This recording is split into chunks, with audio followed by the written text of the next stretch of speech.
I guess YouTube only has a 15-second delay on this one. Hello, everyone. Welcome to our regular Saturday stream. Even But on on a Sunday. Sunday. Oh no. So, well, as the title implies, based governor of Florida, based Florida man, has signed into law the, as Republicans have dubbed it, the anti-groomer bill, and as, you know,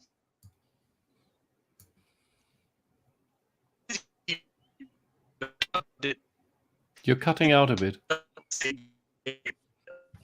Yeah, you're cutting out on my end too.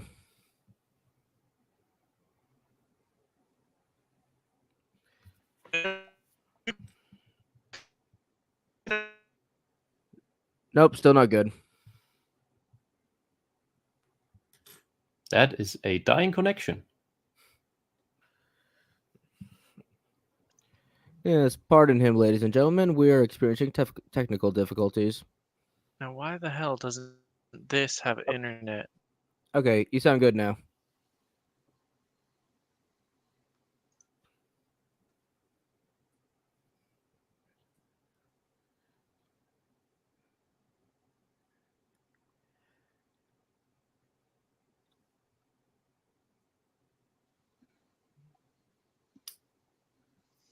Cue generic Jeopardy music. Can y'all still hear me? Doing all right? Or am I still Yeah. cutting out? Yes. Yep. Nope, you sound great. You're back. You're back. Okay. Alright. Hopefully it stays that way and we won't have to screw with it too much. Alright. I know I have internet. Shut up. So, based Florida governor signed a bill into the law that basically made them hoes mad. Now, them hoes only exist on TikTok, so thanks to libs of TikTok, which if you're not following them on Twitter, and you still I use wish Twitter, they only existed on TikTok and not in the real world. I wish it was still 2010 when all this shit did only exist on Tumblr. Yes. And we all laughed it away as too insane to ever make it into the real world. Oh, the height of our hubris. Yes, I hope the next generations learn from this. No matter the insanity that some weirdo fanatics brew up in a corner, it can flood all over society and be demanded to be taught in elementary schools and even earlier. It can happen with absolutely anything. You can't even come up with the insanity that people will try to teach your kids.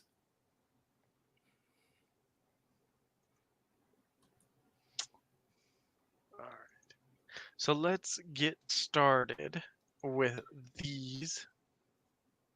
All of these are going to be short, sweet, shouldn't be too long, and then we have something that we're going to cap off with that I think is really important.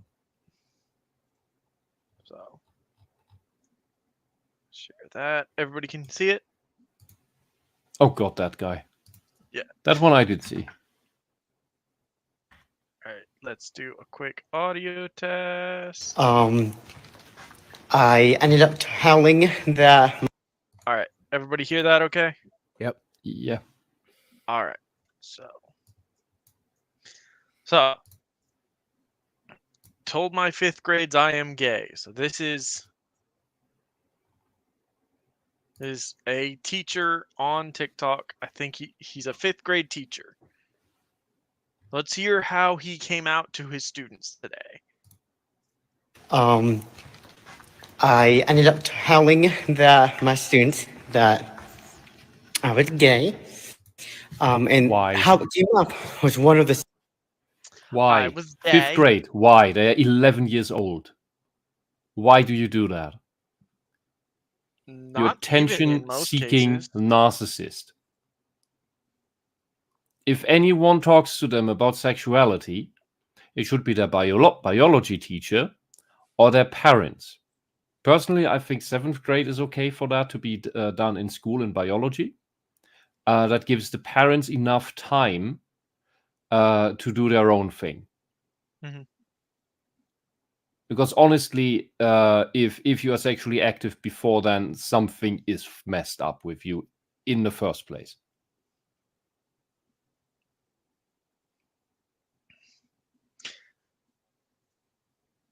I agree, Markin. He does sound like a gremlin. Yeah, but that's the gay inflection. If that is, there are some people who have that just a little bit, and I think this is a it's not a natural thing. I don't think, because it's I know gay people who don't have that.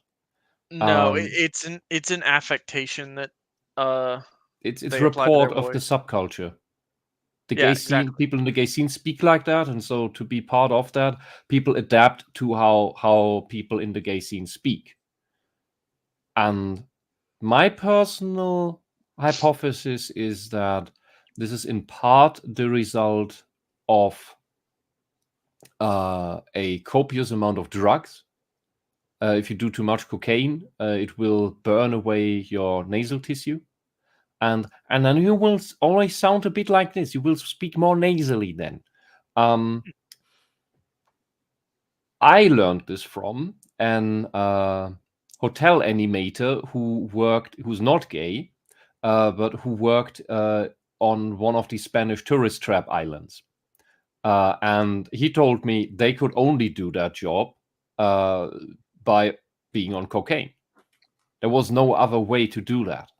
And because he has this nasal inflection. That's how he told me about it. So I can imagine the gay scene is infamous for doing hard drugs. They're not that much into psychedelics. They're into hard drugs like like cocaine. Why ever that is the case. And then other people come into that scene. People speak like that, and then people who have nasal tissue still intact and don't do drugs, they also start talking like this to be more part of the group. And this is a subconscious process. You do not necessarily do this consciously. Some people do, but that's the fewest. It is a completely natural thing to also adopt the accent of a place where you move to. That usually happens when you like the place and the people. When you don't, you're less likely to adopt the local accent. And since these are all happy little gays, it's more likely that they just adopt this nasal talk through that. Yeah, and then the other thing that plays into that is that the gays that play into this caricature of femininity, they also think that if they just speak higher and more in their apparently then the voice ends up in their noses or something, that sounds more feminine when it isn't. This is why voice therapy for trans women is extremely different from this gay talk. And never trust gay people, drag queens, or anything on helping you find your female voice in case you're transitioning, because they will just teach you to talk like this, and that is not a female voice, that's a gay voice. That is or is generally associated as being the gay voice. But yeah, that's a bit of a side issue.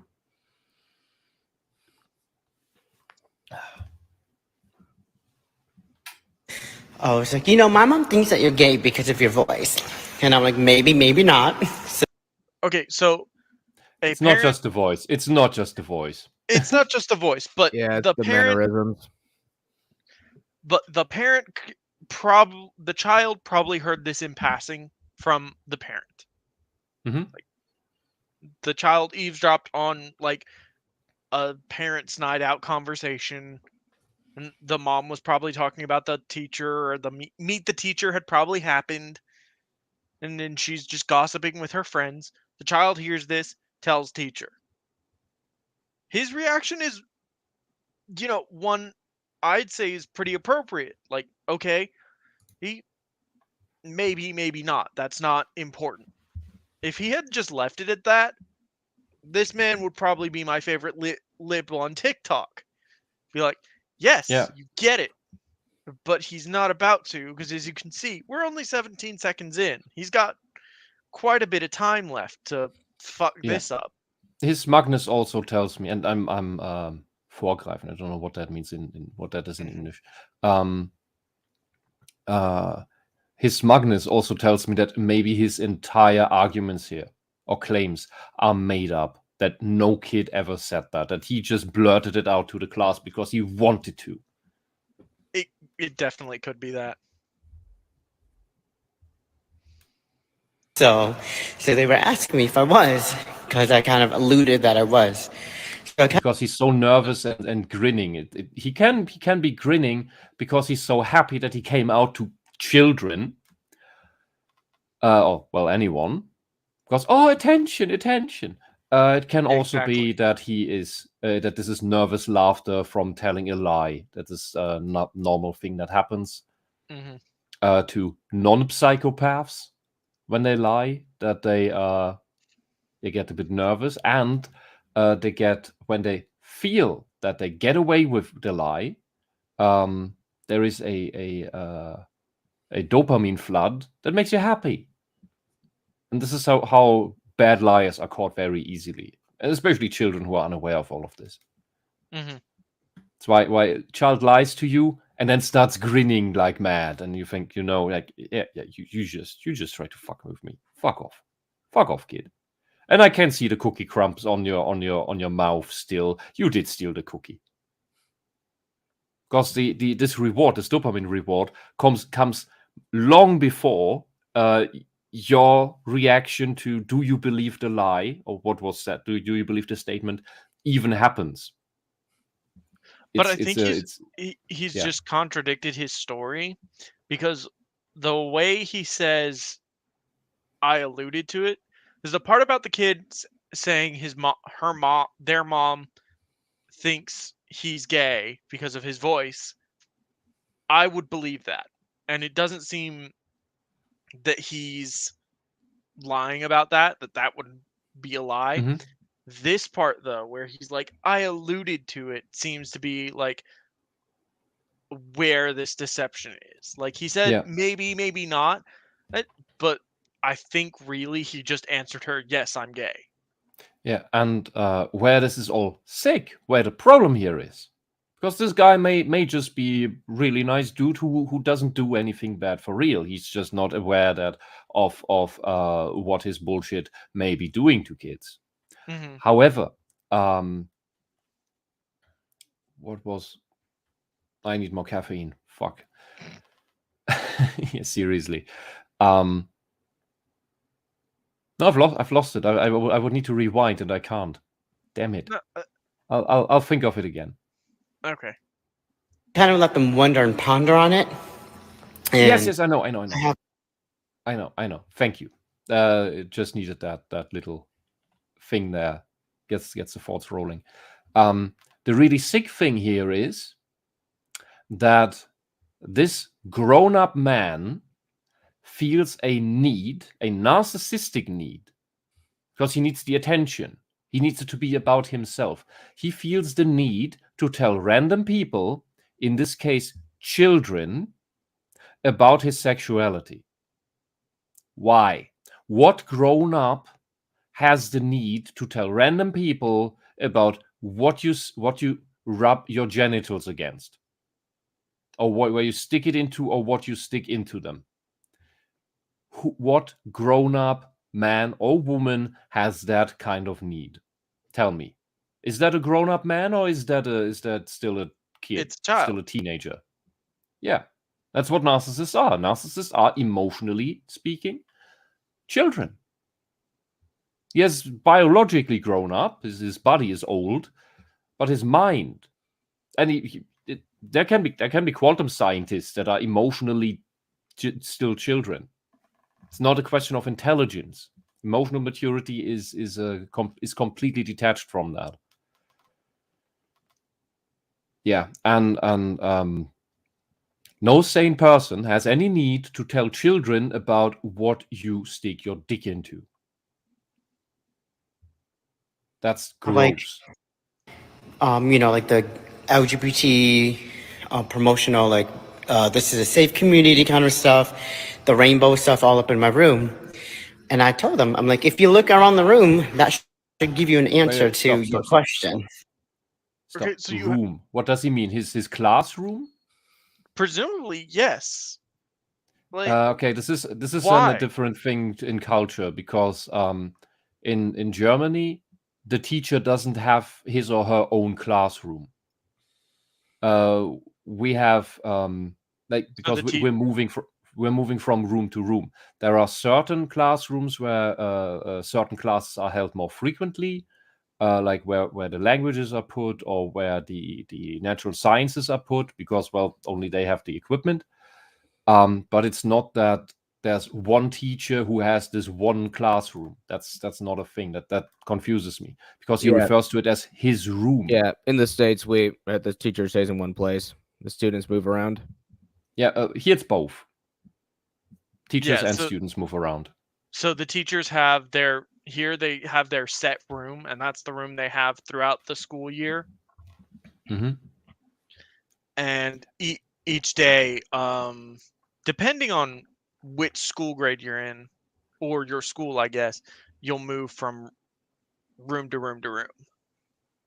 Yeah, here it's that there are preparation rooms for the teachers in some instances.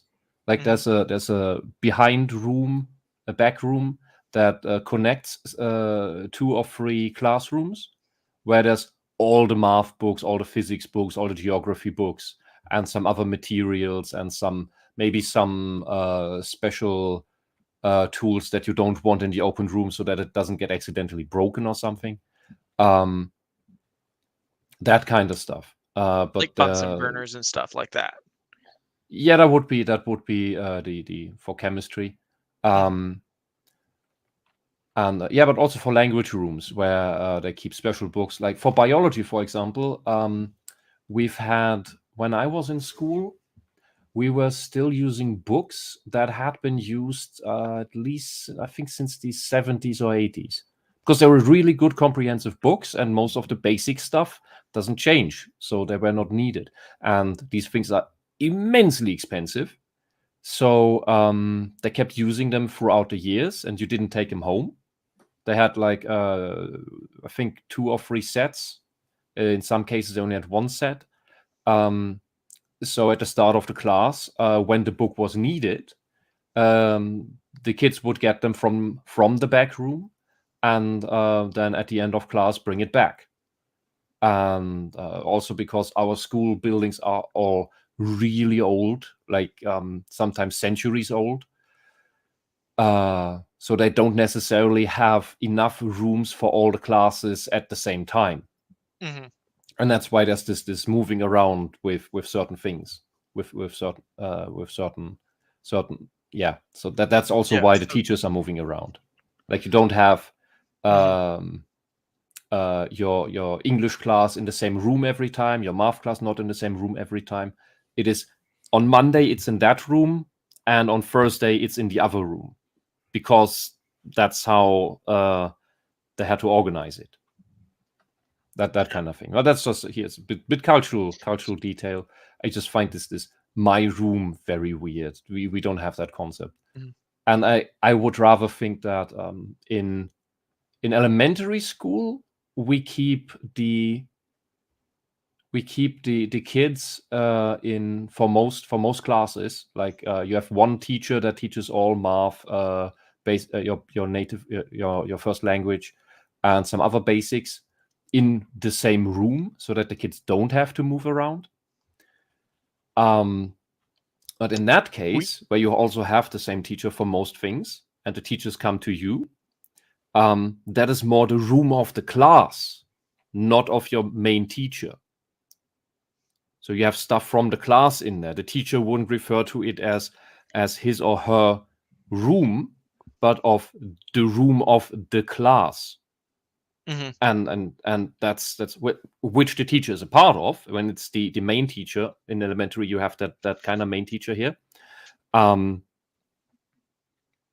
is the thing that is such a weird view. I mean, is that a view of teachers in general in the US, or is it just this guy because he's a narcissist and therefore thinks everything's an extension of him? So it depends. Like for these people, for these for guys like him, their room is an extension of basically their personality. For most teachers, and my mom's a teacher, one of my roommates is a teacher. They they basically organize their room and fill it with stuff they've either collected from students over the years, because here in America, sometimes if a student really likes a teacher, they'll give them like a piece of artwork or like a drawing of them or just a thank you note. Yeah, that's great, because that's reminders and personal achievements that have to do with the job. Exactly. And then they'll also put like stuff they're going to cover over the year. Like my mother teaches history, so she had at one point during the year she had just portrait shots of every president of all the U.S. presidents, and had that around the room. And then they had little fun decorations, something to make the room look pop and interesting. And because you're going to spend 8 hours a day there, and they're going to spend 8 hours a day bouncing between what is effectively a blank room. So give the kids something to look forward to. Hey, something interesting. Like here's a few simple plants on the windowsill, and one kid's job is to water them during recess.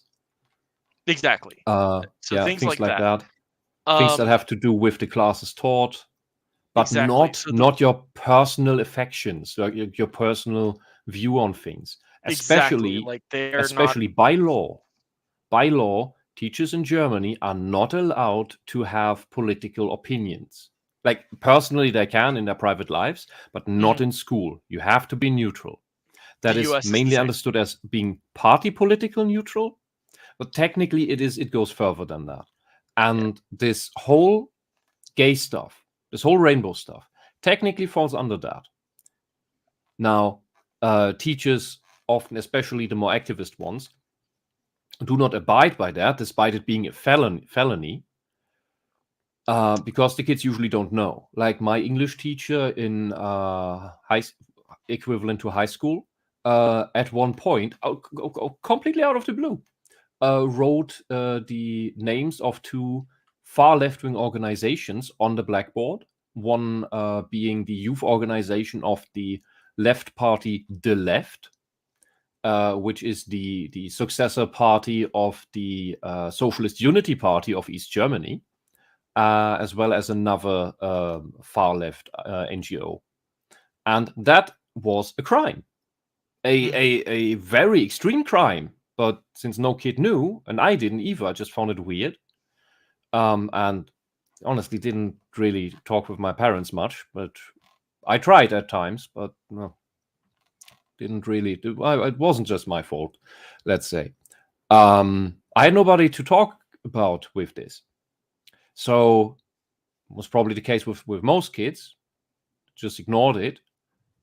And so it went by. And maybe there was one kid in class that went to one of these places and got into the activism. Who knows? And that is how they recruit people. Exactly. So that is why this stuff is forbidden. And one goes, then you've won. Yeah, personally, I believe you need to make, because this is not a free speech issue, public schools need to be politically neutral, whatever it is. The one thing you can keep is your, I would say, is your what's it called? Pledge of Allegiance, because that's a patriotic thing. That's to the United States. That's to the values of the United States. That's not to a political party or anything, or a political cause. Exactly. We have the same rules here in the US. I don't think we're as harsh. I don't think you can face jail time for it. But I don't think anyone ever did here. I don't think anyone ever did, but people should have. Yeah, so you can get fired from teaching entirely for doing stuff like this, but the problem has become that basically activists like our friend here have made enforcing that sort of rule impossible because they'll cry isms at you. Basically, they'll call you names, and the media will get a hold of it and basically drag your school district through the mud just because you fired this one teacher who had a rainbow flag in their room. I say the rainbow flag has no place in the school because it is a political symbol. I agree. But at least here in the US, you can't fire someone for it because then you're homophobic. Well, it needs to be simply on the grounds of no political iconography that goes beyond history. Mhm. And if you keep that, if you make excuse and justification for, oh, it hangs there because of history, no, not that. That is obviously false. If you put up pictures of the presidents, all the presidents, that is not a political statement. That is the history of your country. Different thing. Exactly. And it would be like hanging the it's like hanging up a free Tibet flag. yeah, exactly. While I might agree with the Or a cause, free it Hong has no Kong place in the flag. school. You Yeah. can't have that in a public school setting. You have to be you are charged with educating, not creating more activists, not recruiting for your political cause. Yeah, it's this or hanging up an atheism flag. Same idea, technically. Exactly. Here, let me flaunt my rejection of religion. Like, what the fuck is wrong with you? So I did officially tell them. They, of course, went berserk. So instead of teaching social studies today, they just asked me a whole bunch of questions about being gay. So Yes, instead of What? teaching, instead Here's of his teaching my here's his kids here's his something weird important, face. I'm his face here confuses me because he looks very unsure of himself here. All of a sudden. yeah, like because guys, did I do basically a he wrong just thing? admitted he didn't do his job for the day. Yes, instead of teaching kids something that's actually important, you made it all about yourself. Yeah, and this face kind of tells me that deep down he knows he did something wrong. He messed something up. And what exactly can you tell children for 45 minutes about being gay? Do you tell them about how to have anal sex or what? Because honestly, that's all there is to it. I wouldn't know what else there is to it. Please, then teach me for 45 minutes what is there about being gay. I don't, because I don't know. Does any one of you know? I don't know. But besides, the whole sexual aspect, it works. The relationship works just presumably like any other. You have two personalities of people. You argue, you talk, you fight, and you get groceries the same way as everybody else. Like that, there's nothing sort of magical or saintly about being gay. It's just, oh, I like dick or Yeah, vagina. and any of the sexual things don't belong there. They belong in biology class, where the teacher teaches you, hey, by the way, this anal sex thing, just so you're safe, also especially then use protection, not in order to prevent pregnancies, because that's obviously not how it works, but because anal sex spreads sexual transmitted diseases 100,000 times more. Because the tissue rips and you get direct connections to the bloodstream with all the crap that's going on there. So that is why you need extra protection there. And did you tell them that, your 11-year-olds? Fifth grade, for fuck's sake. 5th grade. Because this is my question. What are you talking with them for an entire lesson about being gay? What is that? What the hell is that? Because I don't know. I know gay people. I know lesbians. I know other trans women. I have no idea what you are talking about.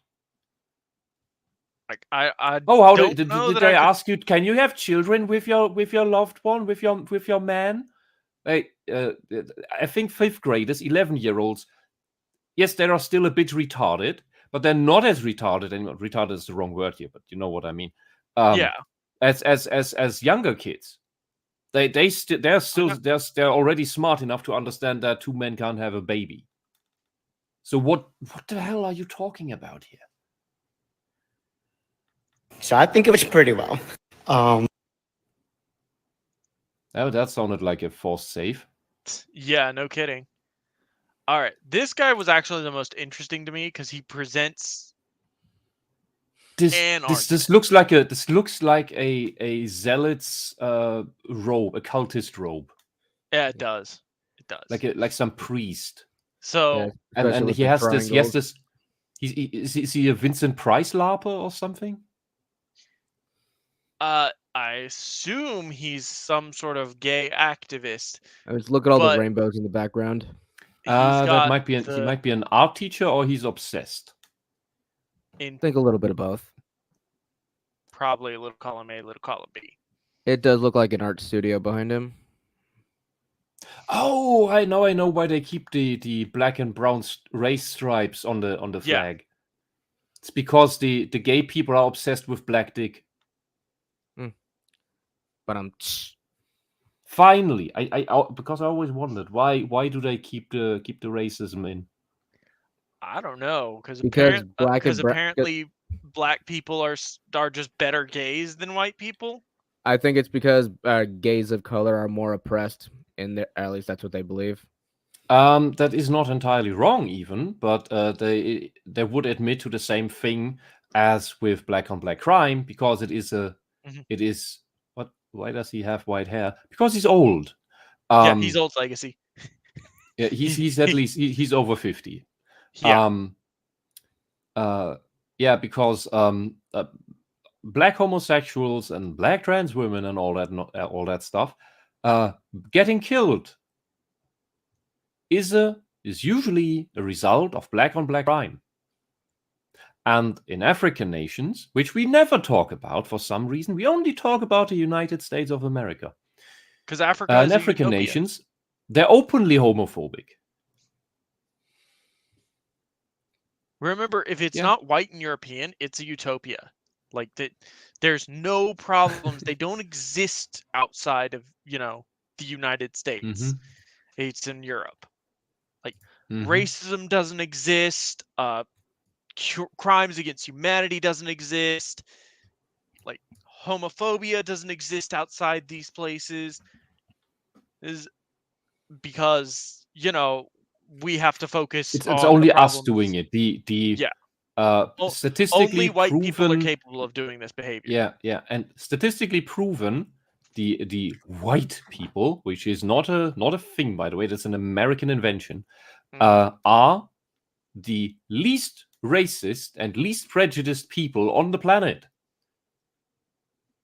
The most openly accepting people on the planet. Everybody else is more prejudiced and thinks and more supremacist of their own kind. It's pretty amazing. And yes, legacy, it does look dyed because that makes these gay. There are a lot of gay narcissists who are obsessed with looks, and they want to. He wants this a homogeneous hair color so it doesn't look as scraggly. Yeah, exactly. He's probably just got natural like salt and pepper, just going by his beard, but it's very clear he's dyed his hair white to look. I guess. There's a little bit black coming out again. But yeah, let's see. I haven't seen any of these other videos. I only saw the first one. All right, so this one's actually really interesting because he tries, he fails, but he tries. The Don't Say Gay bill is actually also the Don't Say Straight bill. Here's a section if you wanted to pause. Oh, he's honest. Yeah. Okay. Yes, he read it. Good job. the school district. So let's read through this real quick. So a school district may not adopt procedures or student support forms that prohibit school district personnel from notifying a parent about his or her student's mental, emotional, or physical health or well-being, or change in related services or monitoring, or that encourage or have the effect of encouraging a student to withhold from a parent such information. School district personnel may not discourage or prohibit parental notification of an involvement in critical decisions affecting students' mental, emotional, or physical health or well-being. This subparagraph does not prohibit a school district from adopting procedures that permit school personnel to withhold such information from a parent if a reasonably prudent person would believe that disclosure would result in the abuse, abandonment, or neglect as those terms are defined in section 3091 or On this section alone, 3901. this section by itself, they could still justify secretly transitioning a kid. Yeah, but they have to keep that part in. Pause and screenshot. Because they need to reasonably believe that a child would be abused by the parents for it, but it would still be pseudoscience. It would still be they would still be the abusers if we look at the actual science. Yes, correct. But teachers a lot of times are really hand tied with stuff like that because 9 times out of 10 they can spot out the kids that have bad home lives. It was like I've heard it from both the people that have gone into education in my life. So that teachers tend to be. Are you still there? And looks like Clayton blacked out again. What a pity. Yeah, I wish those teachers were more capable of seeing these things here, or even if they do, would know how to act. Because there are a lot of kids in Germany, even in the better schools, that just fall through the cracks. That doesn't matter whether they have good grades or bad grades; they do fall through the cracks. And sometimes it is so blatantly obvious. That might be part of Welcome my back. issue. All right. Are you back? Great. Yes. Hello. Hello. ¿Cómo estás? Hopefully that fixed it. You're roboting a bit. Are you on your phone? Damn it. All right. I do not. The first thing I always tell people is No, use I'm not. cables, not Wi-Fi. Okay, child, you're underneath where my chair is going, so.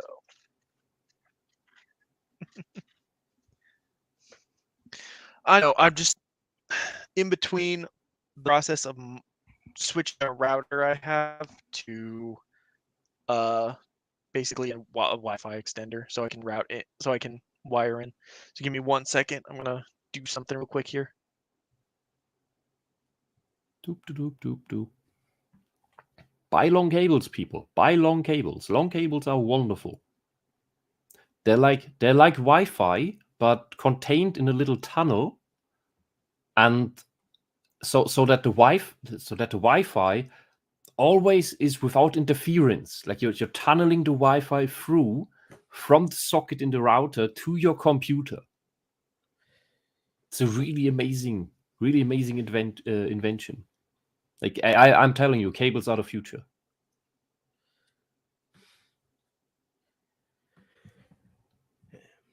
No? Man, we need a laughing track.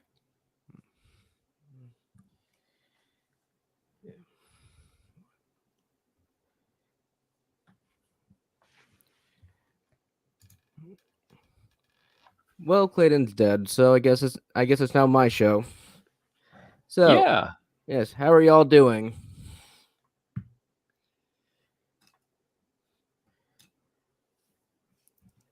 Well, I see a few familiar faces in the chat.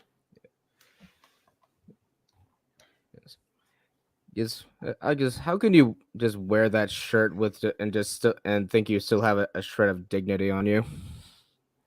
I don't know. Somebody made that. Somebody made that with the black and brown stripes and these baby colored bullshit stripes. I hate the trans flag. I hate it so much. It's a bad flag design. It is these stupid pastel baby colors. It's disgusting. I'm surprised they haven't abandoned it yet, because doesn't it signify the gender binary or some bullshit? Hold on. But yeah, We were reading that. All right, here we go. So, classroom instruction by school personnel or third parties on sexual orientation or gender identity may not occur in kindergarten through grade 3 or in a manner that is not age appropriate or developmentally appropriate for students in accordance with state standards. Good. Yeah, this is good. I would have put the number higher. But for me, this is a start at least. It's a foundation to work from.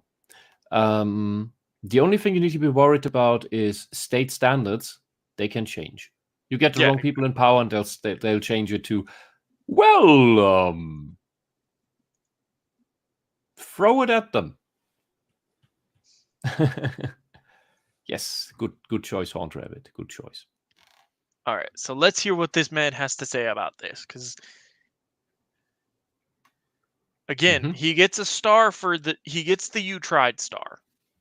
Shot. Because of Florida's choice to keep things vague, so there's a big umbrella of which to discriminate.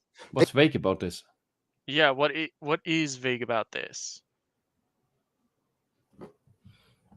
Okay, can you rewind the last couple seconds? So basically, he's saying Florida has left things vague in order to discriminate against the widest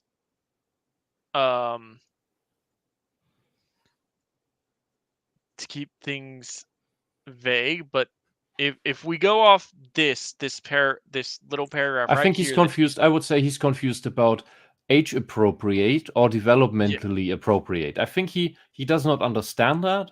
Many gay people don't understand that. Pedophiles especially don't understand that, because they think that children are sexually active. And lots of gay people got harassed when they were young and then stayed sexually active before their time, because that it fries the brain. It skews with brain development. And I believe that is why these people don't understand what age appropriate means. They don't understand that it is only that you have to be at least in double-digit age. But there's also the fact that they've been basically redefining just about everything to the point of meaninglessness. So what, like? Yeah, he's not the one who should be talking about things being vague. Yeah, exactly. Like how these people have destroyed the term trans so much that it is meaningless.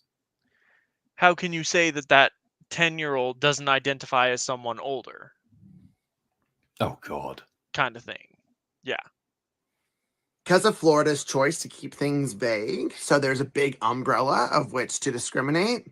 I like how he assumes, and this is how this event has been filtered through his ideology, you can clearly see it, that the umbrella here is left to discriminate and not in accordance, not in moving this legislation to line up and fit with other education legislation that's already in place in Florida. Like, he assumes I don't understand. it is meant to discriminate. I don't understand. He needs to explain that. I doubt he will. They also included straight people. So these are the straight things that you won't be able to talk about in Florida schools when this is enacted. Gender God, the eyes. Oh God, he paints his nails. Yeah, he's gay. Um, I don't care how Gender gay a signs man need to be gets. taken Don't paint off. your nails. What? No. How are those? And How are in those? schools, you usually have the symbolized people, like the little signs of here's a boy and the girl is a triangle. Like you have the Exactly. rectangle and the triangle girl symbol people, not How are the those? Mars and Venus sign. How are those sexual? Or Yeah. not age Also, appropriate in any way? can you go back a few words? Yeah. Yeah. Bit more. The sentence before that. Gender signs need to be talked No, about no. in Florida schools when this is enacted. Gender signs. Okay, it's just that. Yeah, that's irrelevant. You have the boy and the girl sign and on the bathroom doors, and that's literally everything. I guess because it's heteronormative and doesn't allow for, a trans figure. I mean, There are no It's trans therefore kids. I mean, sexual technically, it's There are no and trans kids. It's age irrelevant. inappropriate. Yeah, we have boys and we have girls, and then we have the wheelchair symbol for the disabled kids, and that's usually used by so few kids that that is irrelevant whether it's a boy or a girl's bathroom, because it usually only has space for one kid because the wheelchair is so big. Mm-hmm. So that it's occupied or it's not occupied. So it's irrelevant whether it's a boy or a girl on that in that bathroom. With some kids, there's a teacher there anyway. Yeah. With the Also, kid. bathroom signs have more to do with biological sex, not really gender identity. Yeah. He's using it in the vague meaning both things way here, the manipulative way. But yeah, this is kindergarten through 3rd grade, which means up to years 8. No, 8, 9 years old. Why do you want to talk about sex with 9-year-olds and younger? Please tell me. My issue is like what about these signs violates the law? Like they're not Nothing. sexual in any way, Yes. and they are age appropriate. So Yes. Does he think that we're not allowed to tell kids, look, there's boys and there's girls, because they already know that, and they tend to know from their parents. Mr. Gay Man. Normal kids have parents. Happy normal kids have parents that teach them things. Maybe yours didn't teach you anything. Man, this is just so okay. He has a problem with straight kids. Like he's trying to emotionally manipulate straight people into believing that they can't talk with the kids anymore either, as if that is a bad thing. Like, why would an adult want to talk about sexual things with a 9-year-old, with a single-digit-year-old kid? That's a pedophile. Like the reason, there's a reason why it's at least a media, pedophilic act, especially in like early 2000s or like late 90s or even into the 80s media, when they had a young child ask the parents, where do babies come from? Mm-hmm. Because every kid's gonna get curious about that, that, especially if they're young enough that the adults around them are still having kids. Yeah, and Then in times when you had way more siblings, your mother tended to be pregnant more than once. And then is the question, why do you have that big belly? Oh, that's your brother coming or your sister coming. Oh, I felt the kick. Oh. And yeah, exactly. when it's grown enough, then your sister will come out. And it usually stays tame like that, because that's enough of an explanation for most kids. For kids saying, well, the stork is going to bring him, is good enough. Yeah. And then Yoshi, when they're Yoshi's older, Island. You explain like, it happens this way. This is what happens. And here's all the mechanics and whatnot. Yeah, but even the parents that tell, it's your sister's in the belly and coming out later when she's ready. Those kids still don't ask usually don't ask how did the kid get in there. They can just assume. They can also just assume, because kids also jump to conclusions, that the kid just grows in the mother's belly at random. Same thing. The real truth. That's fine for, what did I say? 7th grade. What is that? 12, 13. That's an okay age for that. Up until the time when they start actually, thinking about stuff, that sort of thing. Mm-hmm. That's enough. Like, the children are smart enough to know the different, are smart enough to identify differences. Like, little girls and little boys. So those are I am able to identify that girl and boy are things because I have encountered them in the real world. Mm-hmm.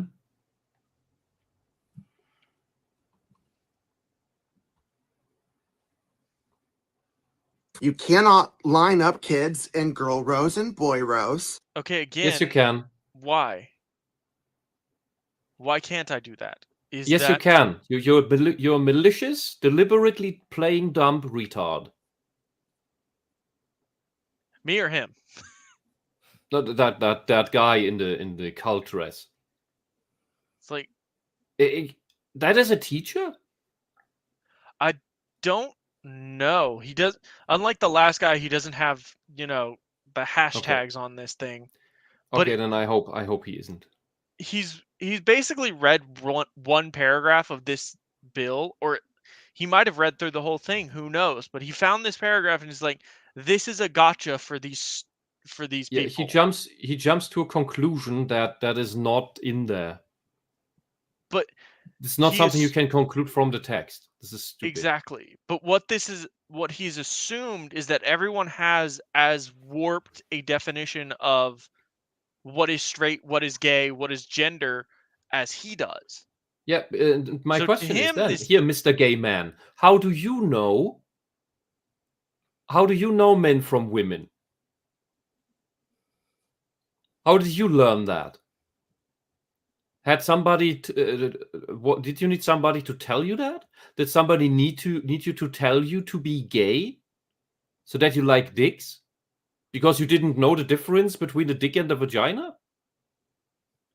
Well, what is it with you? You're playing dumb deliberately. This is a bad man. Let's go on. You cannot talk about traditional families or a family with a man and a woman. Yes, you can. Yeah, again, you can. And like, even of course you can. You're just not talking about sexuality. Talking about a family is not talking about sexuality. But when you talk about being gay, that is talking about sexuality. Like, this is the thing. This is the sad truth. Even when you are married with another man, you are not the same kind of family that a normal family is, because a normal family is what goes all the way back through history to the times we sat on trees. What you have is, if you are one of the few monogamous gays, and let me just guess that you aren't, because you don't give me the vibe.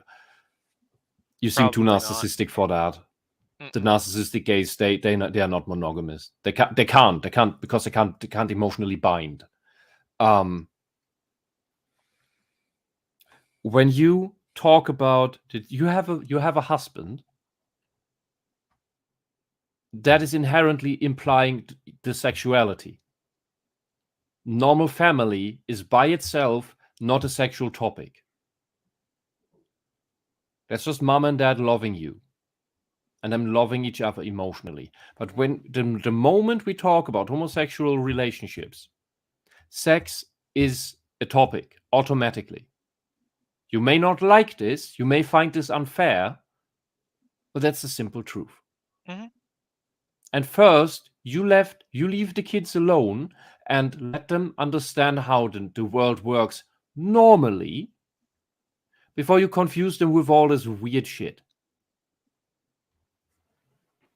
The kids that will grow up to be gay will still grow up to be gay. You don't need to worry about anyone turning them straight, because we know that doesn't work.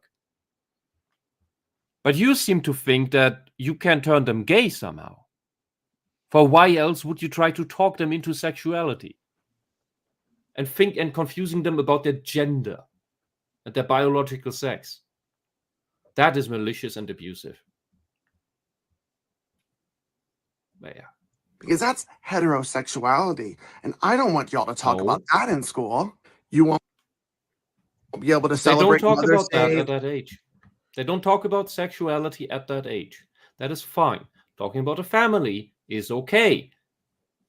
Because when we talk about a mother and a child, we're also not talking about them having a sexual relationship. Hopefully. You won't be able to celebrate Mother's Day. You are just, what Father's is this Day. called? What is it? He's straw manning so far out that he's in another galaxy. Yeah, like I fail to see how these are things that are not age appropriate, because He believes that, thank you, age appropriate. Thank you. how are any of these things not age appropriate or sexual in any way, aside from like traditional families, which even then you could probably just say, hey, males Everybody and has a family. females. The kids have families, so you can talk about families. Yeah, exactly. There's nothing sexual about that. And this is the problem of these people. They think everything is sexual. I guess like the Antifas believe that everything is political. These people think that everything is sexual, or at least more things than are. He can't draw the lines, therefore he projects that nobody else can. The Or other think issue things as is he does. they've spent years and years and years blurring the lines to the point where nobody can really define anything, and if you do define it, well, you're We still have the old dictionaries. We still have the definitions. They just bury them. But yeah, I know what you mean. In Let's school, let him finish you his won't be able to strawmanning. celebrate Christmas in school. What? How? What? like, this is such a weird leap. What? Like, this is why he gets the "you Oh. tried" star. He makes claims Because Santa is a man? and It's because of Virgin Mary. What? But even then- Okay, another American thing. What does the Virgin Mary have to do with Christmas? Oh, Jesus Christ. Like, Yeah, who exactly. attached that there? But Like, oh, God, I hate... who attached what, like, in what Sorry. way is Christian messaging innate? Like, yes, it is somewhat innately attached to Christmas. Christ literally is in the name, but by and large, Christmas has become So, very, very commercialized. yeah, look, if you... Yeah, first off Like, that. And the thing that kids get to know, outside probably a Catholic household, is Christmas is the time where Santa Claus comes to bring you presents if you were a nice kid. Mhm. And this is very different from country to country, by the way. In here, we still celebrate Saint Nicholas, the founding idea about Christmas, separately from Christmas, which is God, which one is it? Is it a second Advent? It's one of the Advent days, where the children get little presents, like a few pieces of chocolate or something, in their shoes. And you come out of your room, you want to go to school, and there's a few little tiny presents in your shoes, because that's where Saint Nicholas left them. And that's that. And Christmas is the big thing they made out of it, where they slammed on all these other things. Like, Christmas is a combination of several pagan, heathen festivities that the Christians then amalgamated into one weird thing. But he's talking about the Virgin Mary, is also irrelevant because that's a mother who has a child. You do True. not need to explain the kids what a virgin is. Also, You can just tell them that's a very pure woman. End of also story. outside of Christian private schools, your kids aren't going to be taught about, the Bible the Bible's story of Christmas, Mm-hmm. which doesn't take place around Christmas. It actually takes place around March this time. So, whatever. But Yeah, you know what we were told here about Christmas? We had this very strange thing that I never understood, by the way. We have this thing of on top of everything else, the Christkind, which is the Christ child, literally translated, which somehow is often seen as female. I don't know why. Doesn't really make sense. But it's like Christmas is where the Christ child is coming, and that's what that's all you know as a kid. It's all you know. Okay, that's that, and somehow presents. Okay, that's it. That's enough. That is seriously enough to understand. I don't know what orientation the Immaculate Conception was, but I don't want my child subjected to that. What other You don't examples have of children. heterosexuality?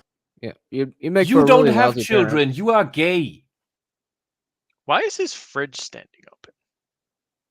No, that's a cupboard with more yarn or something. Mm. Because he's making all these he's probably a tailor or has a tailor hobby and is making all these rainbow paraphernalia. This is Prevalent? again. What are you talking about? Your child. You don't have a child. I could have a child. You don't. But even if he does, why is If he he did, he acting probably as diddle if it. um, Sorry. as if heterosexuality is just going to be the only, like, well, our children can't be exposed to the homosexuals, but we can absolutely expose them early on in when they're 2 and 3, when they're in first, second, and third grade, and in kindergarten to straight sex. That'll be fine. The way these Like, people are extrapolating, it's just pure straw manning, and it's malicious. It is so malicious. Finish his sentence. He's not entirely done. K through third grade? Can y'all come up with? Let me know in the comments. The don't. yeah, see, he just asked people to comment on it. Okay, this guy is maliciously insane. Good question, Magnus Spade. Why do these people never blink? Psychopaths. Just staring at you with their dead eyes. Okay, this guy, I can't remember. I was either really just what the hell are you arguing, or really he made me really angry. I'm not sure which one. So this is apparently either a Zoom call or a PTA meeting that someone recorded. Yeah, so that in the background is probably one of these cult indoctrination sessions where the front line is kneeling. It's like, no, they're standing. They're on. I think they might have like a curb or some sort of. Oh, they're riser sitting. Maybe behind you. I don't know. Looks weird. He's sitting. The picture, Okay, it looks okay. like everybody's standing. Maybe it's because it's so blurry. I can see it right. Yeah. But it says equity practitioners. So it's definitely this is a communist group.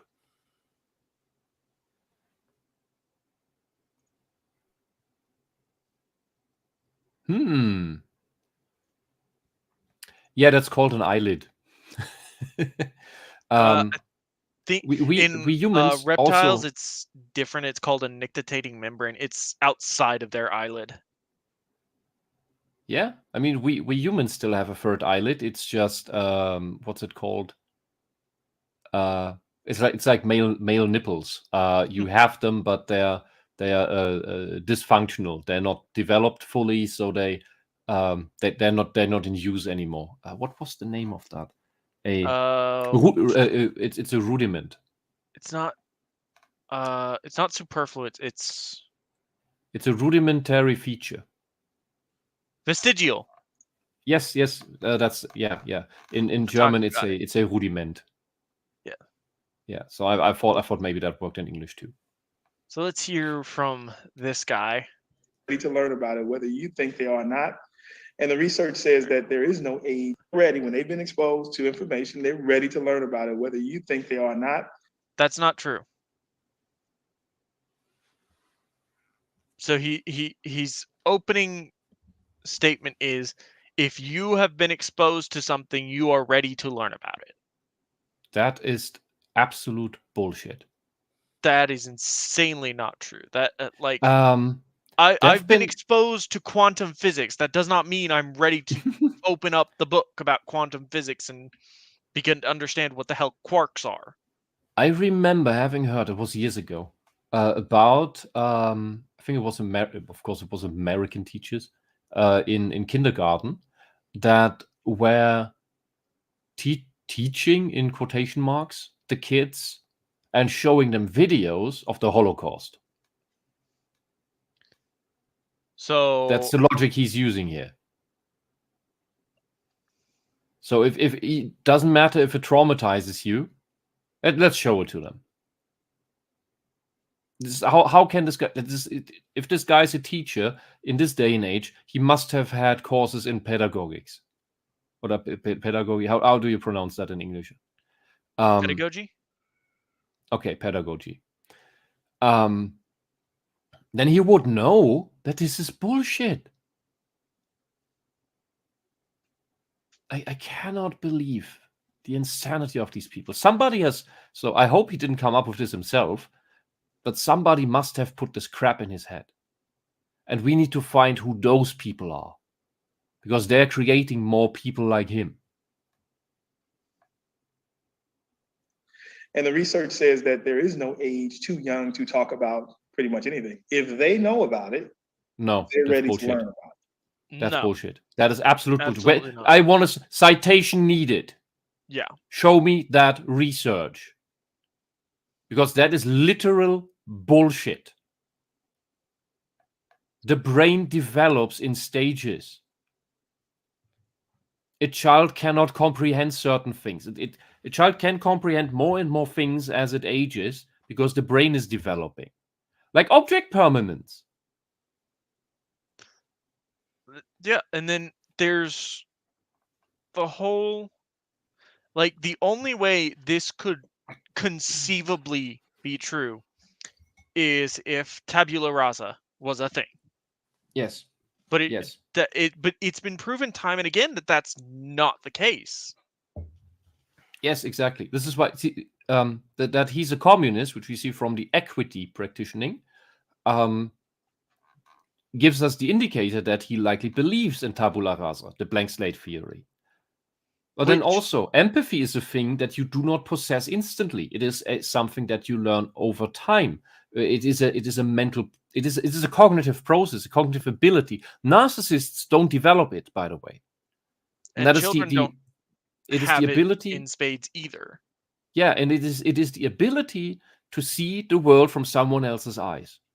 And narcissists can do that to a maybe very limited degree, like object permanence.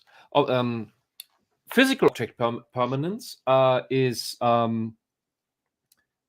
you see an object, and if you look away, you are aware, you know it's still there. That's how you can find the keys that you've lost again. It is when you don't have that. That is when with children you play this peekaboo game where you just hold your hands in front of your face and the child doesn't see you anymore, and therefore believe the child thinks you're gone.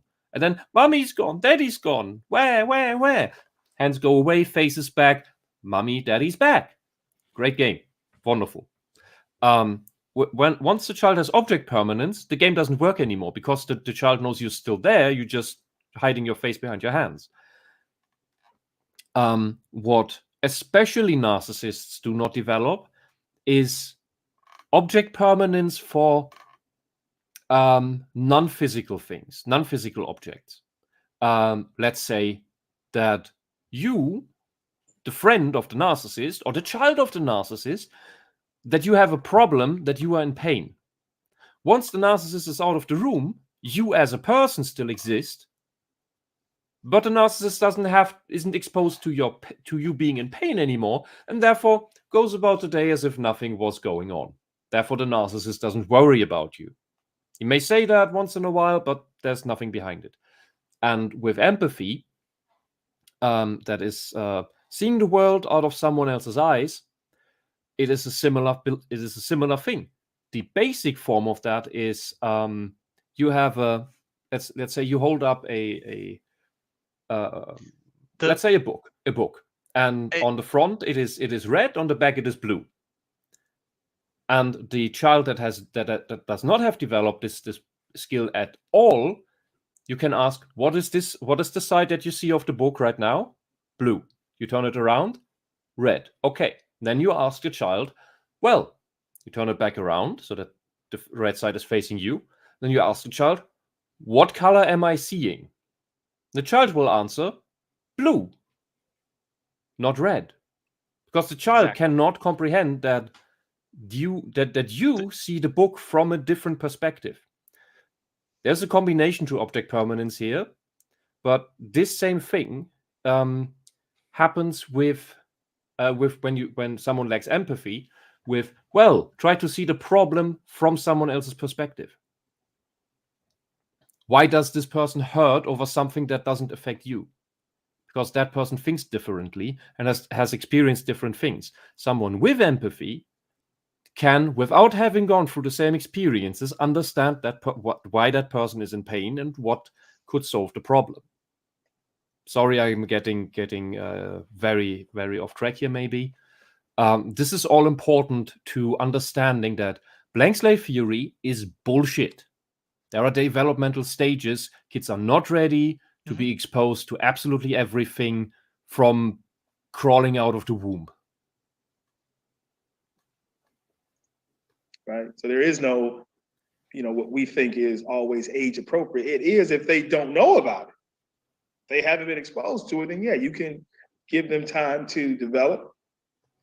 But once they're exposed to it, and social media is going to do it, right? What are 3-year-olds doing on social media? This guy should be investigated for having child porn on his devices. I'd believe it. But again, yeah, what child is allowed on? Well, every child That is allowed on social is media, 'cause parental abuse through neglect.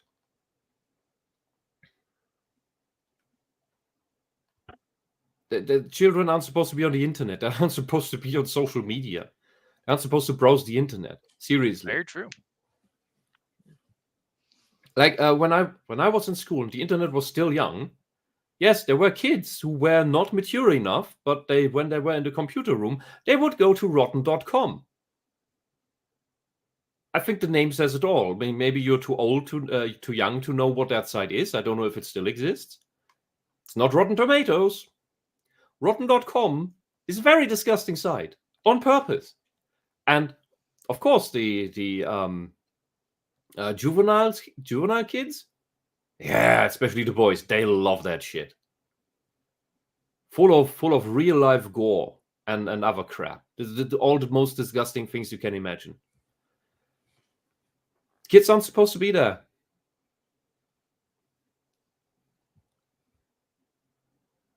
Kindergartners in the school with cell phones. Mine had a cell phone, and so it's because you're a bad parent. They get access to information. They can learn quickly. The world is teaching them faster than probably you are, and so it's because you're a bad parent. The extent to which we can have conversations with parents around how do we want to approach talking about. You don't. The beginning, It's middle, not your and end job. is the teachers don't. You don't. Yeah, your job as a teacher is math, language, basic natural sciences. Maybe you have some arts classes. How to hold a pen. LGBTQ plus because they're students as early as kindergarten who are identifying. Yeah, No, and no, they usually don't. if you Highly doubt it. if you look at the parents of those kids, you'll find that they're either Karens wanting to Mhm. use their children like accessories, Yeah, is that's when you have or Munchausen by proxy. That is child abuse. or they are just random activists Mhm. that And the children imitate.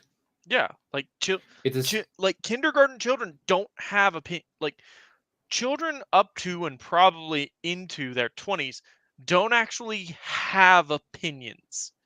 They haven't yeah, matured enough to actually think through their personal stances and their philosophy on life and politics and all that. They ape yeah, and I and believe this parrot. time where they're just soaking everything up like a sponge is what these people mistake for tabula rasa.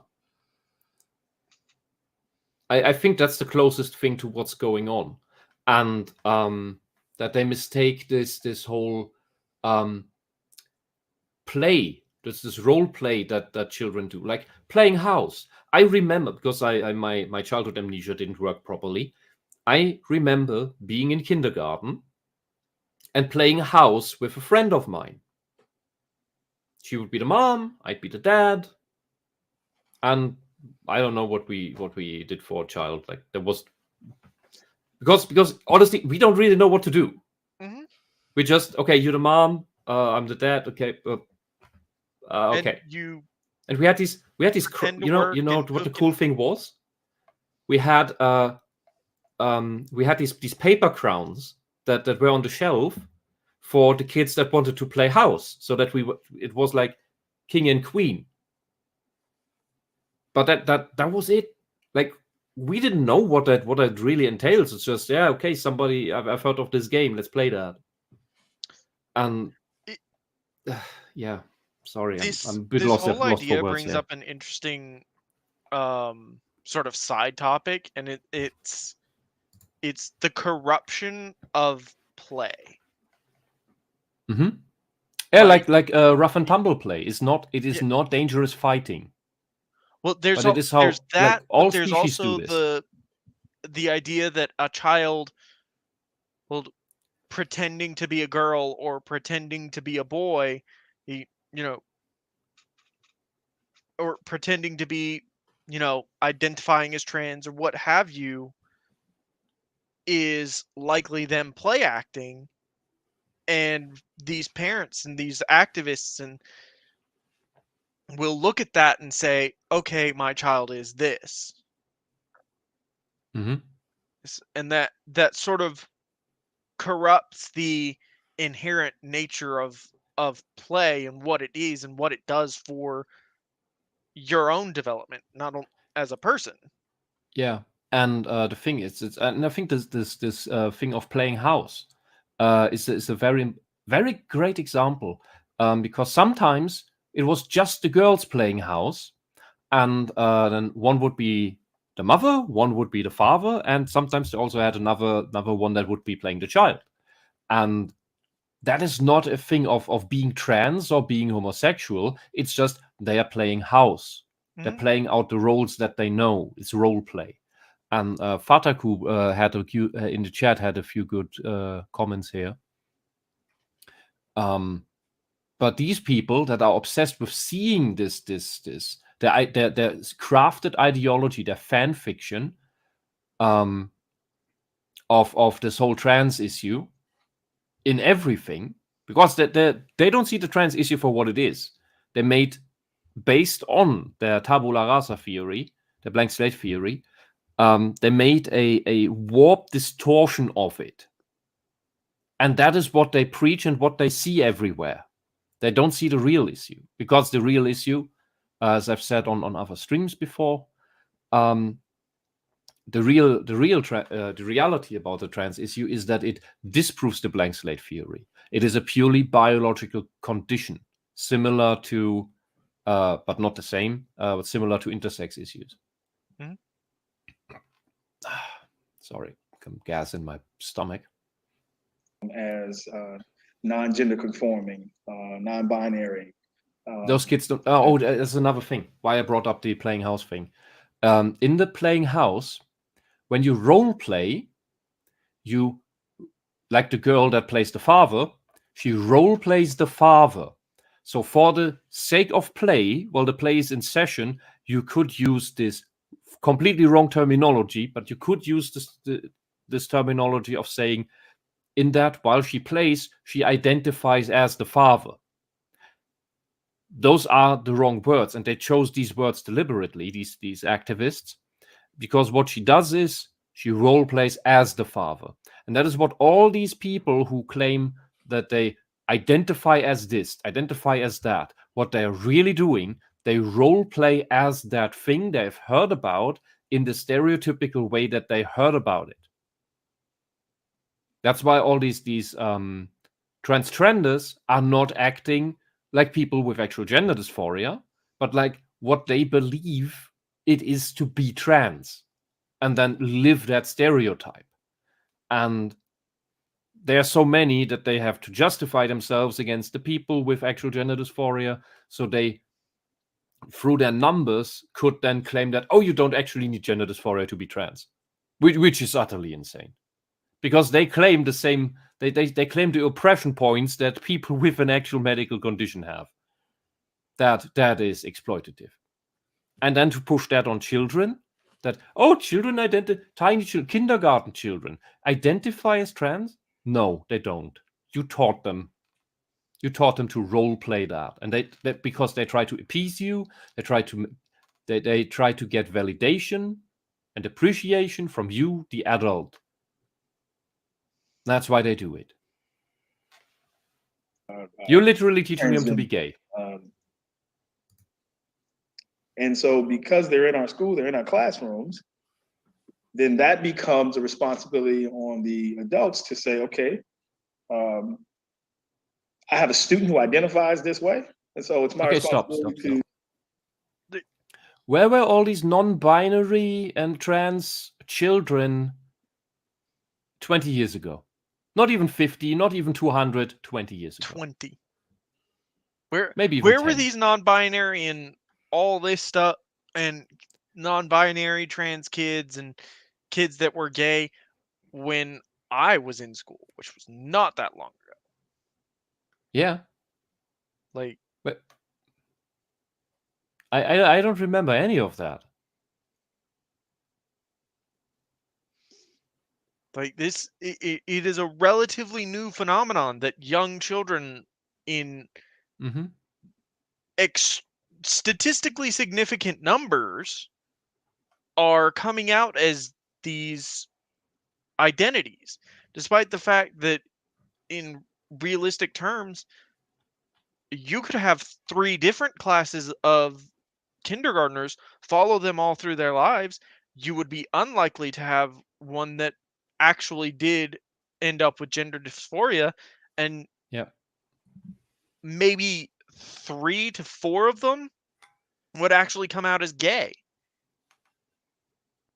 Yeah, and even of those that have or espouse symptoms of gender dysphoria, actual throughout puberty, most of them will have lost it by the end of puberty if you do not intervene. And that is what they want, what the activists want to prevent, because they know the data. The real academics, the left academics, they know all the data from decades ago, that if you let puberty play out, that most like 4 out of 5, roughly 4 out of 5 children, juveniles that espouse symptoms of gender dysphoria, claims of gender dysphoria. And you have to think, 80s, 90s, there was no social media that was spreading this. There wasn't a fashion of this. It was just the kids that were suffering these very, very weird pains, this very weird psychological pain with this feeling that they had the wrong body, that the body had a completely wrong shape, that they had these phantom limb effects of boys believing that there should be breasts, not just with the sensitivity, but the weight and everything else, this whole body issue. Not just the autogynephilia, where it's an obsession, a sexual arousal obsession with a single body part or body function of the other sex, but the whole body phantom limb experience. And 4 out of 5 of the kids complaining about having these symptoms and suffering due to these symptoms lost them by the end of puberty. And I am happy for every kid that lost this, because that means you can have a normal life now. Some of them turned out to be gay because they just mistook their homosexuality for needing to be a woman, because they too seek normalcy. And for some, that is a way to maybe reconcile with that. Mm-hmm. But the numbers are simply, most kids that go through puberty come out a healthy, normal way at the end. And this intervention in puberty prevents that natural healing process. That is the true healing we could have. So the only gender dysphoria that we need to treat is the post-puberty persistent one. Anything else, let nature play out. You will still, if you want to transition, you will still transition well enough after puberty, because, and this is where because the activists don't care and the fetishists don't care about falsely diagnosed kids that they mistreat, that they malpractice on, that they castrate, and whose lives they destroy for long with developmental disorders, with organs not growing right, with destroying girls' voices, and even maybe talking them into mastectomies. And then it turns out that they weren't trans after all. And then what? These people, and I've seen this on Twitter, I've seen these activists on Twitter, they do not care about what happens to the misdiagnosed, to the mistreated, literally mistreated. The Hippocratic Oath commands any doctor to not cause harm. It is not about preventing harm at any cost. It is about not causing harm. Because you cannot prevent all harm, but you can, as much as possible, not cause additional and needless and malpracticing harm. So not malpracticing is the most important thing. Mm-hmm. Don't misdiagnose people. Don't misdiagnose children. And as we know, when most trans children, like trans teenagers, let's say, gender dysphoric teenagers, that would be the better term, because we should condemn the term trans children as something only child abusers use. So gender dysphoric teenagers, we do not treat. We may give them emotional support, but we do not treat them medically, because the data shows us that the best way of healing is to not intervene. By intervention, we cause misdiagnosis and malpractice. We know we have this filter, we can be sure at that point. Okay, and then what? Because every single case, even one case that has been misdiagnosed and has then been gotten any sort of transitional treatment is a destroyed life. With the intention of saving one? No.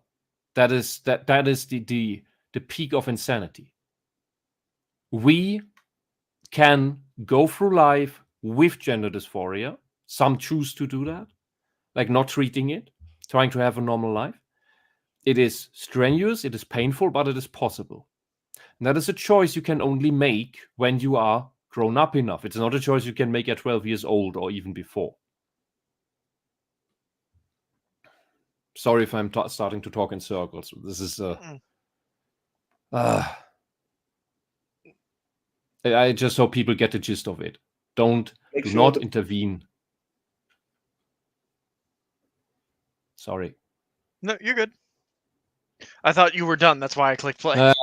After this bad timing of it's silent still, and let's fill the void with noises until someone else says something. Make sure the classroom is inviting to them, just like it is to someone who might be Asian, Laotian, Korean. What the fuck has that to do with anything? Yeah, what do these, I guess, racial ethnicities or racial backgrounds have to do with someone's sexuality? Yeah, look, As when if- I was in kindergarten, we had a Vietnamese girl and we had a black boy. That was in East Germany. Nobody took an issue because they were just other kids. I'm serious. There was no issue. That's the thing. Like, people don't really seem to get this. Is that racism isn't an inherent behavior; it's a learned one. You have to learn to be racist. It depends. It can be an experience thing. Like when you see people of a certain look, there can also be clothing style. But that has behave more in to a do certain with way. That's when you develop this pattern recognition of, oh, there's someone else who looks similar to that, who's similarly clothed like that. So I will be more positive or negative in my prejudice towards that person. That's a thing that just develops. exactly, but that's not racism. That's schema and prejudice.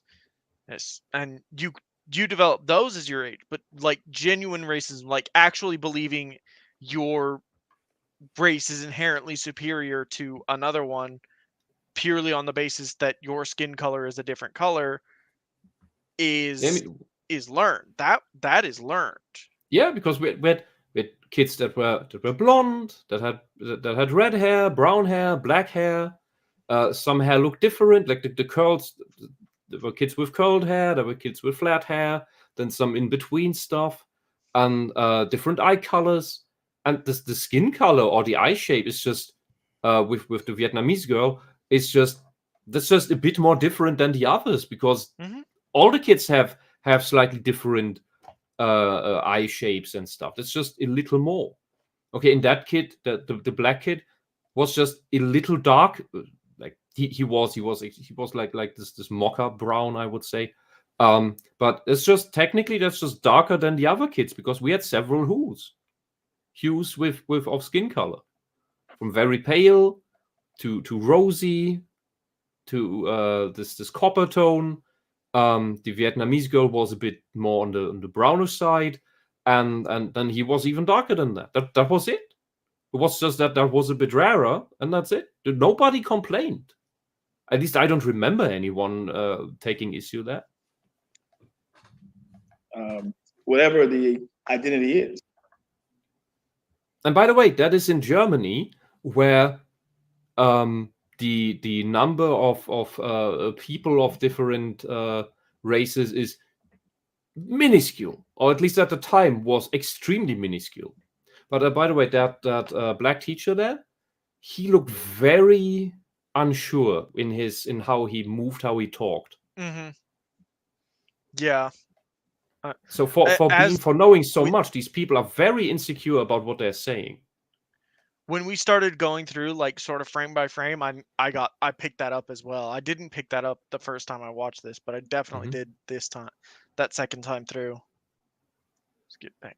So this person is a drag king, which I guess is just a woman who dresses up in men's clothing. Yes, and does for shows. Yes, for show.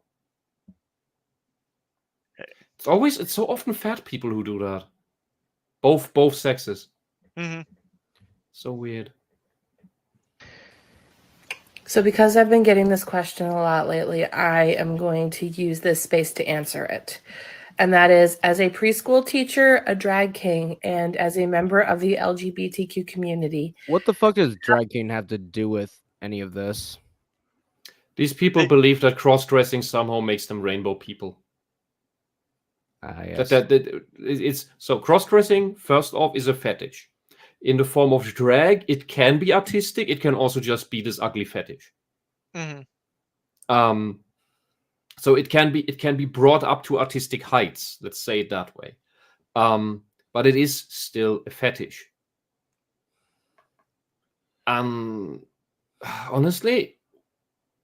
dear people with your kinks, your sexual deviant behaviors, and I'm not talking about sexual orientation. I'm talking about sexually deviant behaviors.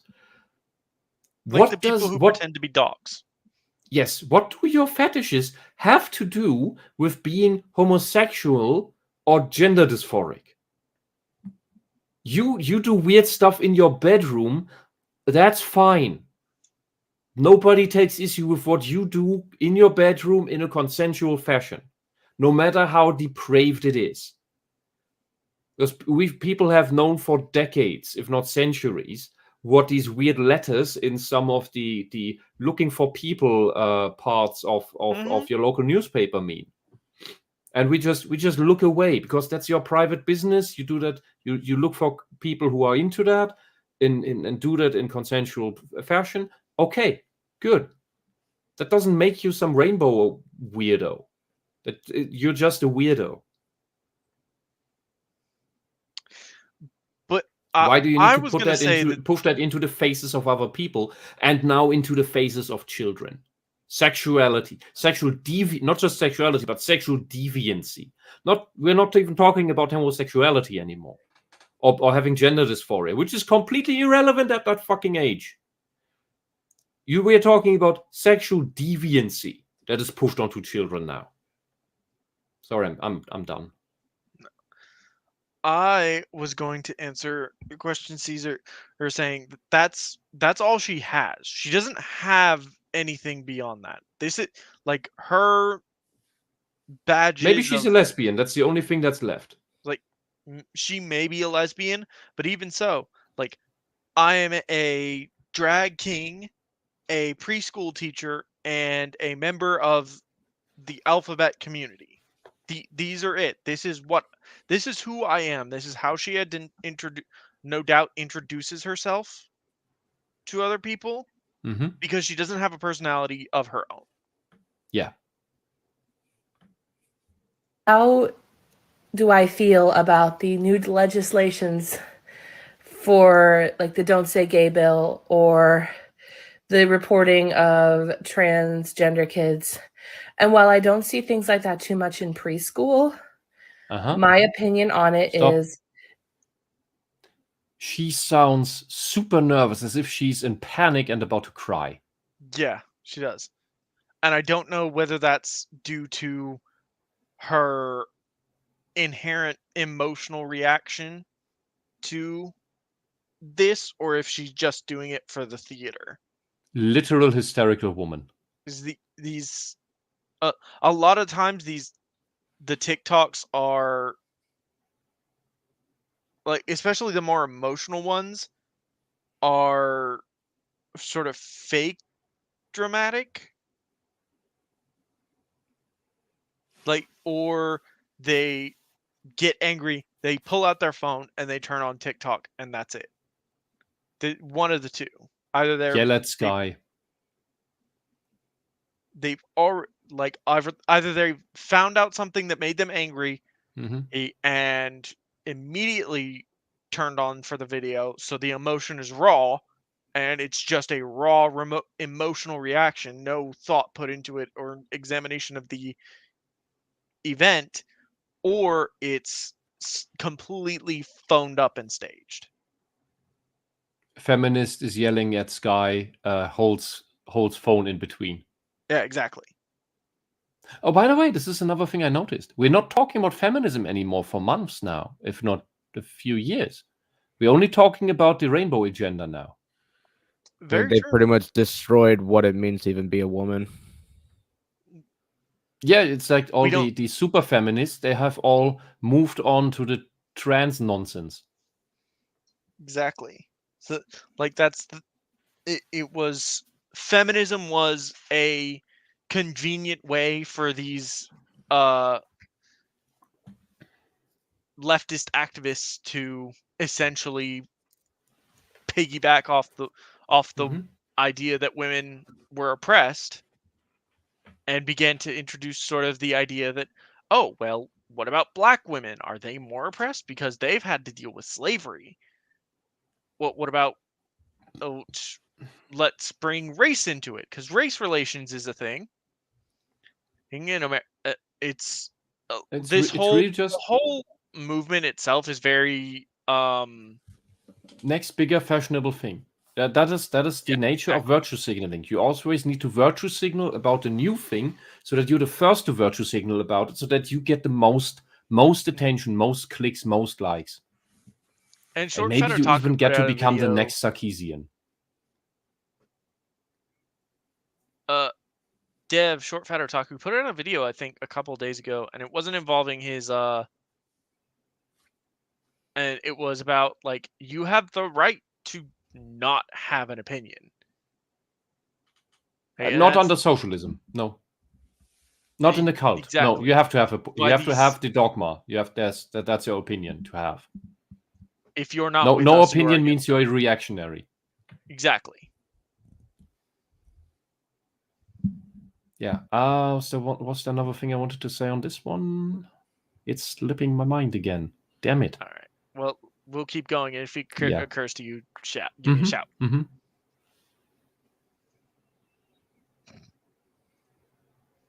She's not emotional. Seashell be she has awake apnea. I Oh mean, God. Oh God. I will say that she has chosen probably her least flattering angle for this, Mm-hmm. just primarily, but she does look a little on the chubbier side. This is a great frame to make a female Wojak out of. Oh, jeez. That I don't care what the government tells me to do.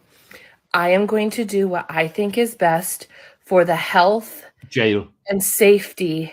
And that includes mental health and You safety. just admitted that you're going to That's break the mental law, safety of and my you kids. posted it on the Yes. I will internet. never let any. Intentional.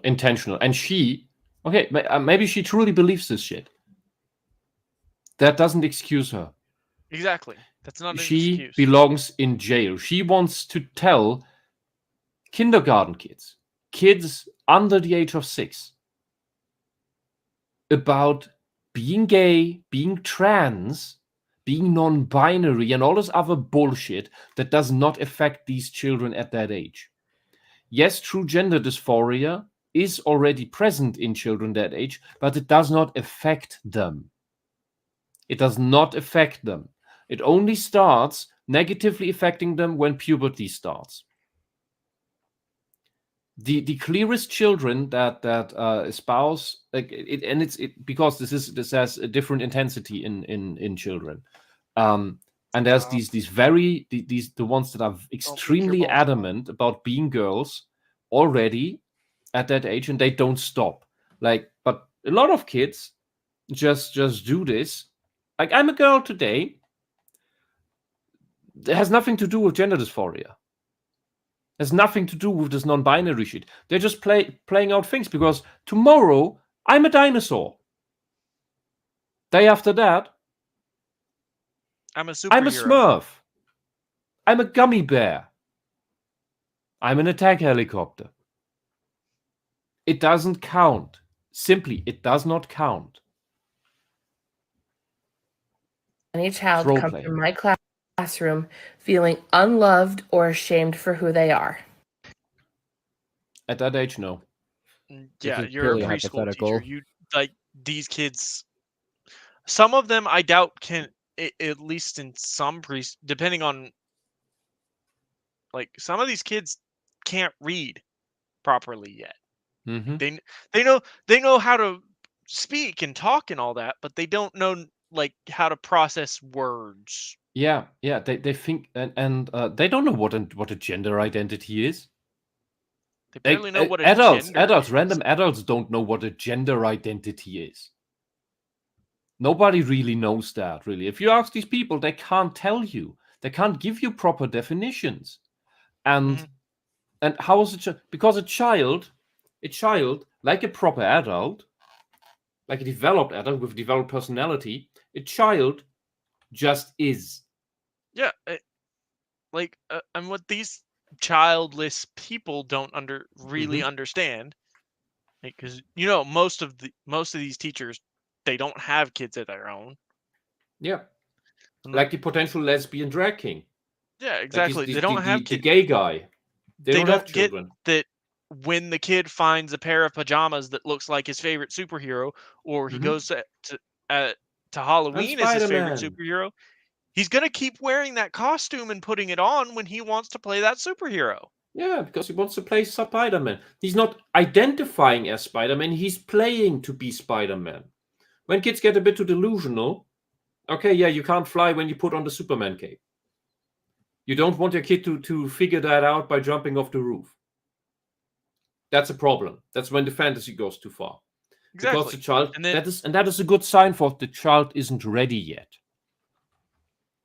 I can't believe the black guy that we saw, that he does have children, and he will probably fuck them up with this communist bullshit.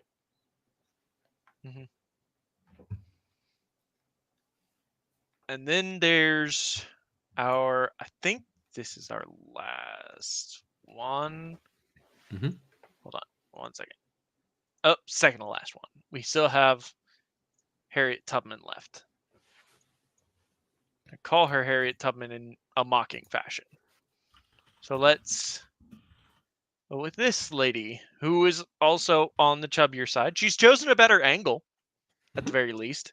But yeah, it looks like she's basically... She's a pineapple. Yeah. God, she does look like a pineapple. She looks very much pineapple-y. Yeah, it's that little bun on the head. As an elementary school teacher in Florida, this new bill has really been weighing on me a lot. She's also crying. She is. Why are you crying that you can't talk to children about sexual shit? This was probably filmed the same day the bill was signed.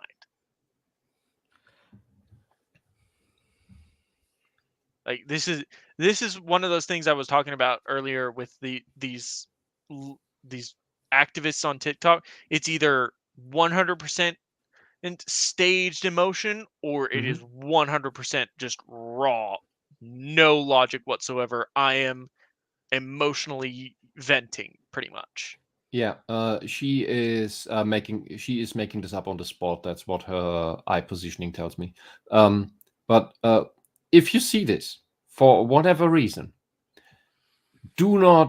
please do not keep this SJW bullshit hairstyle, because with how round your face is, the short sides, the shaven sides, they make you look even fatter. Like let your hair grow out. It'll suit you. Teach first grade, which means my classroom is one of the ones that will be directly affected. How? So hold on, because I watched this one through.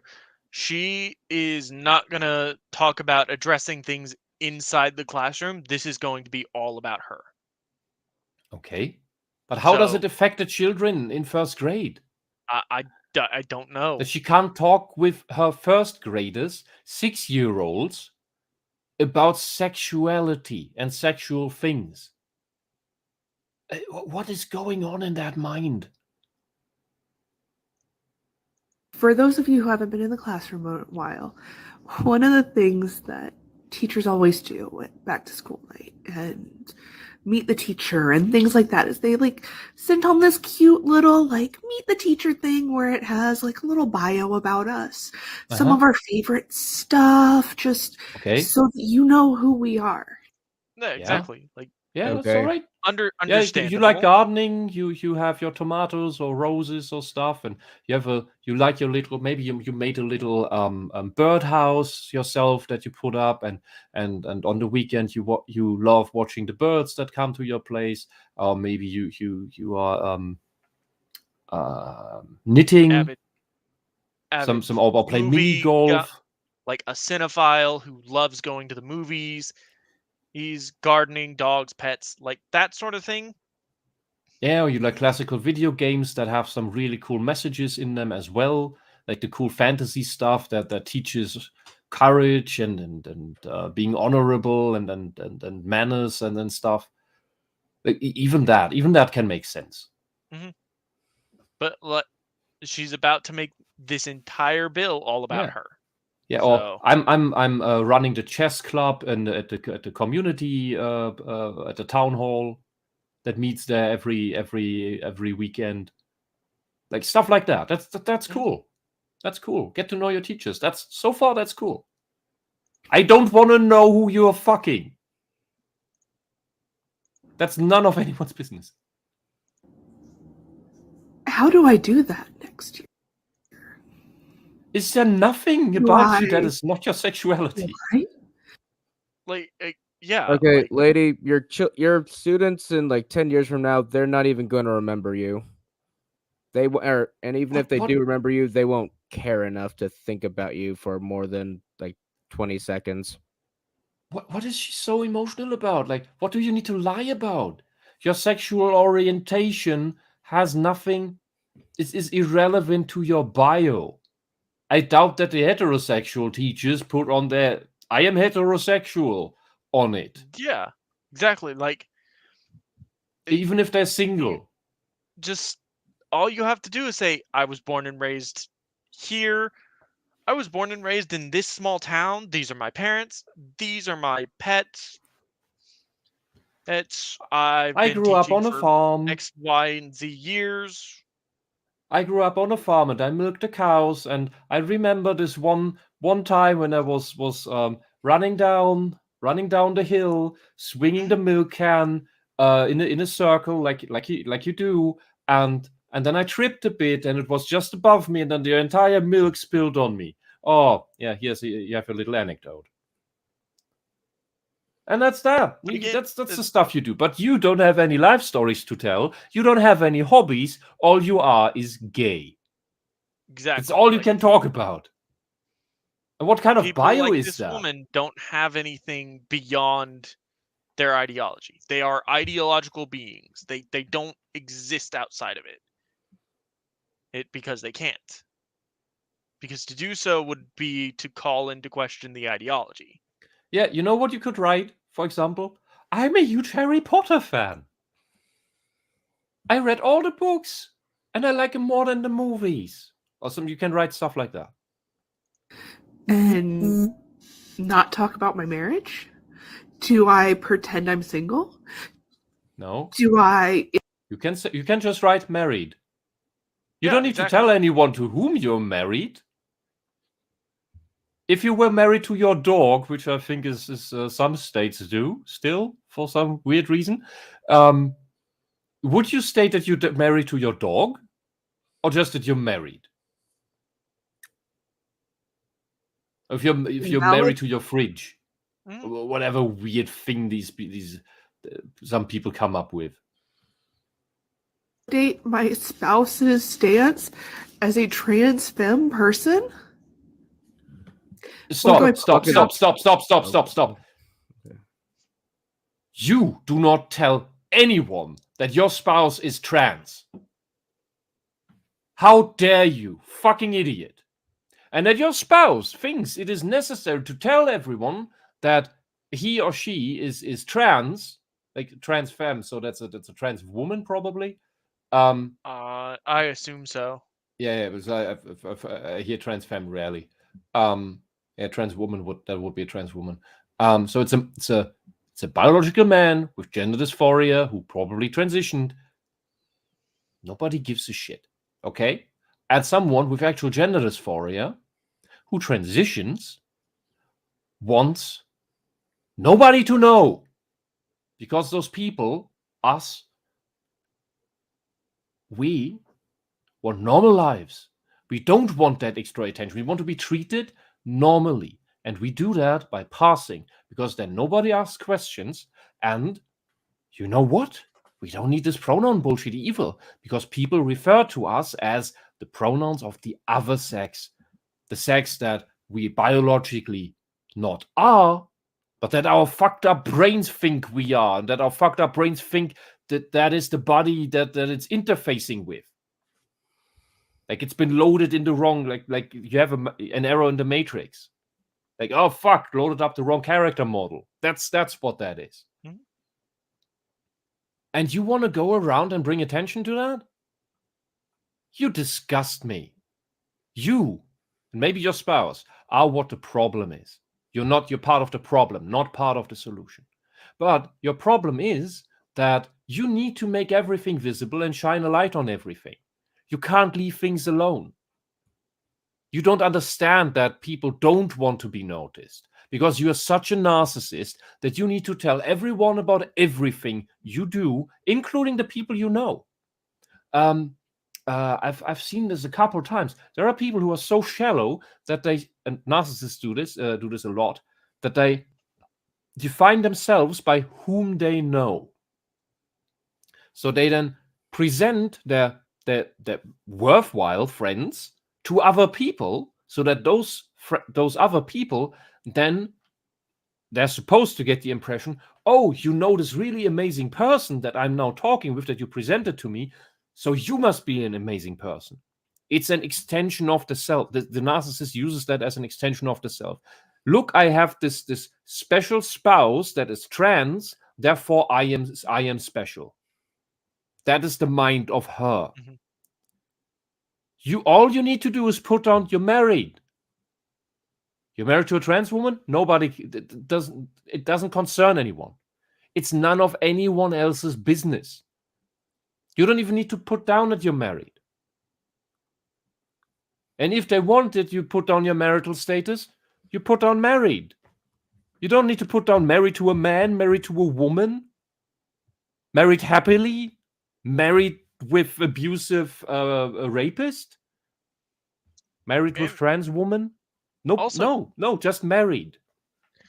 Also, lady, Maybe you're married with teaching children. first grade, telling these kids that you're like that you like, I don't know, name a 5-year-old, name a TV show they might watch, and they'll be fine with that. They'll be like, "Oh, she's cool. She likes Transformers," or "She likes Adventure Time." Like, these are first graders. They're not gonna be overly concerned about who you're married to. Yeah, I like monster trucks. I like rodeos. I like building deaf robots for tournaments on TV. Yeah, cool. That would be interesting stuff. But all you have to tell, the only thing that makes you special, that you think makes you special, which is already the sad thing, because there are probably things that do make you special that you just don't even recognize because you think them mundane and boring. But what makes you, that is why you need to harass people with with your spouse being weird. That is not your bio. Your bio is not I'm married to a trans woman. Your bio is I'm married, I'm interested in these things, and that's that. I have hobbies. Do you have hobbies? I have hobbies. I'm a trans woman stuck in limbo thanks to abusive SJWs, by the way. I have hobbies. There are other things about me that exist that may be interesting to some people. I like board games. I like creating board games. I like creating games, and I just do it with board games because that helps you get to get the basics straight of what actually is the game. That's one of many things I like to do. I'm interested in martial arts. I tried out a lot. I got ahead in a few, and less so in others that I would have liked to pursue. But it turned out that some of those dojos were mech dojos, which is always a bit frustrating. I like metal. I have several instruments, some of which I pursued more than others. Yeah. Well, what else can I go on with?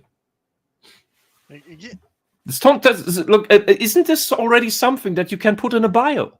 Do you have things like that about you that you can tell people? Because I'd want to talk with someone. Oh, what? You invent board games? If a teacher had written that down, and there are people who are interested in board games that like to play board games. Maybe they're looking for new players. Then they might approach you and say, "Hey, you said you make board games. What board games are you interested in? We're looking for players."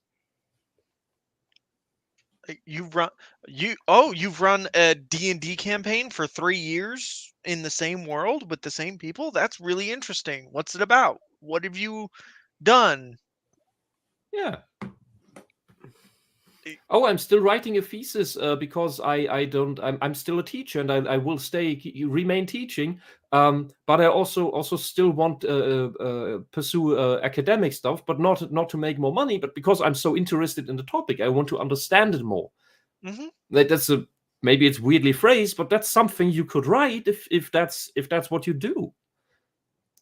Or that you just have your little vegetable garden that you care for, and sometimes you have a little bit too much that grows there because you have such a green thumb. Like, yeah, that would be something. But all you have is I have a trans woman for a spouse. You are not a person. You are is it a facsimile? An NPC. Yeah, but she doesn't actually have a personality. She has. Yeah. I want to find a non-meme name for this. It would be facsimile. She has the facsimile of a personality. Yeah, she's a cardboard cutout. Up on the line to introduce myself. Do you have a name? What am I supposed to do? Tell your name. When people ask who you are, you tell your name. How do I introduce myself? Tell them, I'm Wisp. Hello, my name is Wisp. What? This is pathetic. Yeah. The Lips of TikTok account identified as correct. This is a narcissist. Mm-hmm. All right, so this one's actually somewhat interesting because this teacher is attempting to set up this a signaling system for an underground railroad type thing of safe LGBTQ spaces in schools. So what the fuck? Yeah, she gets it. But it looks very determined. I've met the type in leftist spaces, let's say. I've cruised around Antifa cafes. Mm-hmm. So there was an interesting comment on my classroom decor video about how parents might complain, and there's actually a way to be really moves exactly the way I thought. The movements, the energetic movements, is exactly what I expected just from seeing the hair and the facial structure, from what you can see of the facial structure. She's probably likely a lesbian, going by the clothes, and exactly this is like a phenotype. This is if you want to go by the NPC meme, this is a type of NPC. Like let's say NPC FL03. An NPC FL03 is copy pasted all over the country. It's not like you have 5 of them in the same place, but it's like they pop up everywhere. It's so weird. Her movements remind me of a very high energy bird. Mm-hmm. Like you've ever seen like watching cockatoos and other high energy birds, like they will just sit on a perch and just be super twitchy, and it doesn't necessarily mean anything. It just they are just high energy. Yeah, it's very expressive gesticulation. and But I see that with these people. It can look a bit cartoony. But there's a difference between that and this, where the movements here are meant more as a smokescreen to what she's saying than anything else. You can also, I'm not saying she's manic, but manic people can do this. Some manic people are just still and hyper focused, and some move a lot. But I'm not saying she's manic, but some move like that as well. Supporting specifically queer students in your classroom, and I want to show you it. So historically, the pink triangle was actually used in concentration camps to. Are you insane? Yes, it was used to identify the homosexual inmates. And not in concentration camps, but in Auschwitz specifically, because Auschwitz was shaped like a triangle. That's why they used the triangle in their symbolism. It's Auschwitz specific. Identify gay women and also people who are asexual. Wait, stop. It was mostly gay men. Yeah. You misandrist asshole. So what was the second thing she said? And asexual people? There was no such thing. There was no such label back then. Yes, there was no such thing as asexual. What the fuck? Who is this historical revisionist liar? What is she teaching? Given her what we've seen of her background, it looks like she was probably teaching science of some Yeah, it looks like a science lab, judged by that little diagram right above the door. This woman needs to be. She is not. She cannot be allowed to talk about these topics to children. She knows nothing of it. This is horrible. Supporting specifically queer students in your classroom. She might be an art teacher too. Just judging by how that in the background looks like a light spectrum of our sun. So yeah, it might be a science room. We're right here. So people who are asexual, and now it's been co-opted by the queer community to be a symbol of a safe space. So wow, you are insane. You are absolutely insane. So number one, asexual was, even if it had been a thing, was absolutely irrelevant to the Nazis, because someone asexual is just someone with a low libido. That's just someone who will fuck less, or not at all. Someone like that is not a threat to society. It's not a thing of degeneracy, which the Nazis gave a shit about. Someone like that could still be sent to the front lines. Unless you were Hitler's political enemy, if you were asexual, it was unlikely you were thrown in a camp. So that is assuming asexual was a thing, which it wasn't. Exactly. And there would have very likely found anything else to reason to throw you away, even if it's just make something up. Mm-hmm. Second thing, you think taking this symbol and wearing it as a badge of honor to indicate a safe space for queer people is okay, then nobody, especially you, have the right to tell us that we are transphobic for using the word tranny for ourselves, because that's what they say. This I see as an insult to the people who died in the Holocaust. This wouldn't fly in Germany. You'd get very, very evil eyes here for that. And further, this is an extraordinarily obscure piece of history. Like, I didn't know that. What the pink triangle is for the gays? Yeah. Yeah. We're not there were that. several. Yeah, there were different color triangles. I think the black one was the standard. We can dig up a chart if you want. But they indicate they're different colors and they indicated different things, like for what crime you were there. Like also what is it? Running away from the front lines, political enemy. God, I don't remember all of them by heart. But there's also for different colors for different political crimes.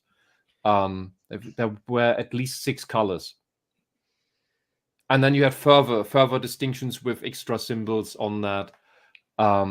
Like the Jews had a Star of David, of course, and so on, and had I think the Jews just had a Star of David and different colors instead of the triangle. I want to know that now. Yeah, it's There's yeah. I think actually South Park made a joke about this. So early in South Park, when Mr. Garrison used to be in denial of his homosexuality, so at one time he loses his puppet, Mr. Hat. So he gets a new puppet called Mr. Twig, and it has a little wears a purple shirt with a little pink triangle on it. God. Like that's a fairly obscure historical fact. Like you would have to either, it sounds like, be educated in Germany itself, or be very interested in the history of World War II and the Holocaust, more specifically, to find this identifying marker. So if this woman is, and it seems like she's a high school art teacher, judging by like the quality of art in the background. Yeah. Can you bring up the chart? Can bring up some history lessons here at the end. Let me. Yeah. If you want, you can zoom in a bit. So there's 6 base colors. Yeah, if we see 6 base colors, and red is political. You're here for political reasons. Green is repeat criminal, repeat offender. Blue is emigrant, not immigrant, but emigrant, meaning you want to leave. Yeah, you want to leave Germany. You're a German who wants to leave Germany. That is you got to Auschwitz for that. The brownish one means Bible researcher. Pink is homosexual, and black is asocial, meaning antisocial. You're a bum. You're a bum, or you're just a really super degenerate, maybe a child abuser. And then you have the second row with the rank stripe.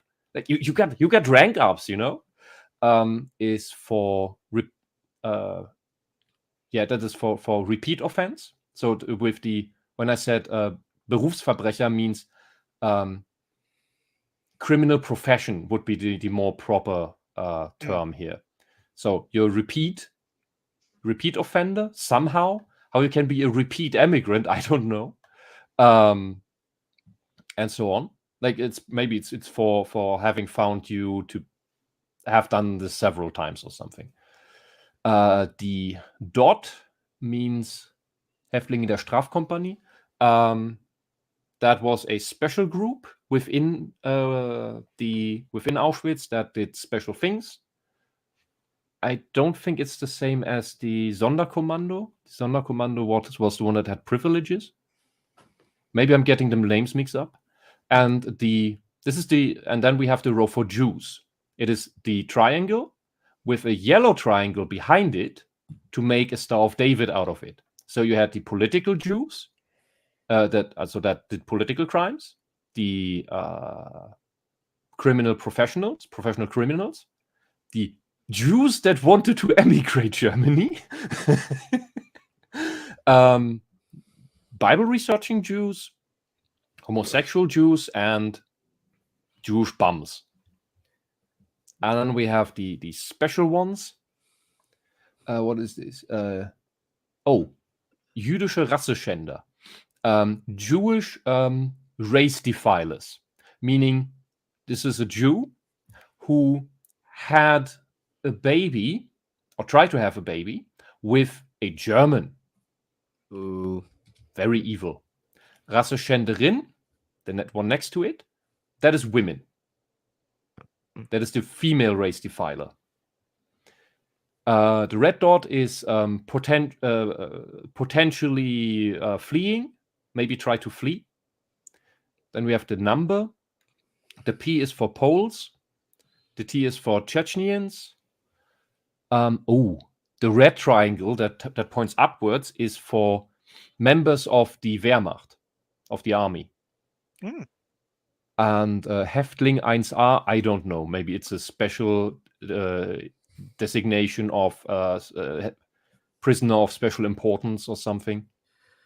Yeah, and then we have an example of how this is sorted on your clothes. So why would they take in Jews that were trying to leave? Because the goal of all socialism in the end is the destruction of capitalism. Capitalism is the enemy. Yeah, and the Jew is seen as the avatar, as the anthropomorphic manifestation of capitalism, because they do so much. They do so well with money. Yes, but before they did the camps, they were trying to relocate the Jews outside of Germany. There's a whole program to move them to Madagascar.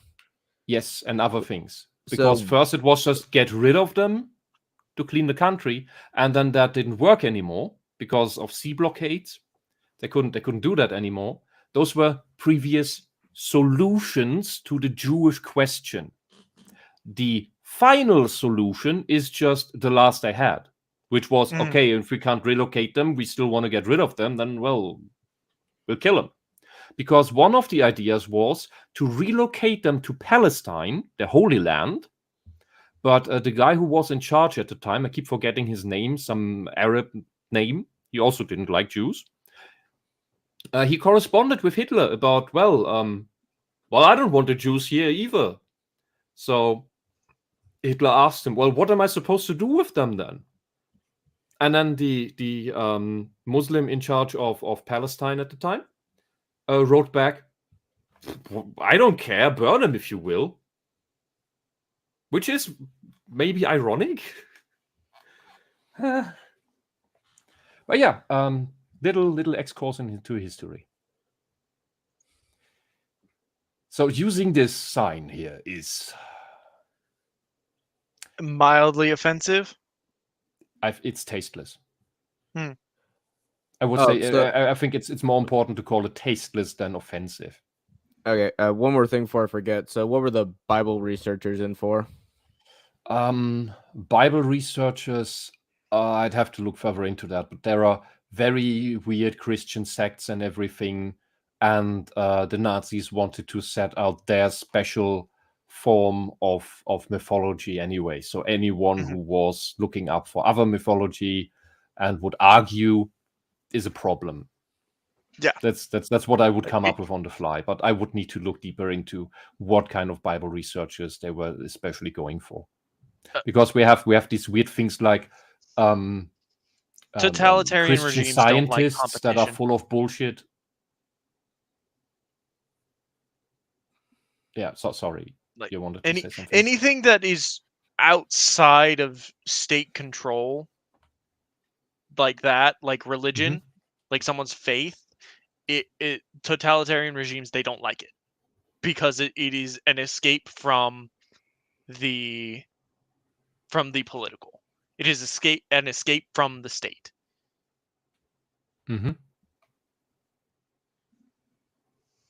Let's continue with dropping a pink triangle somewhere in your room makes a huge difference because kids look for that.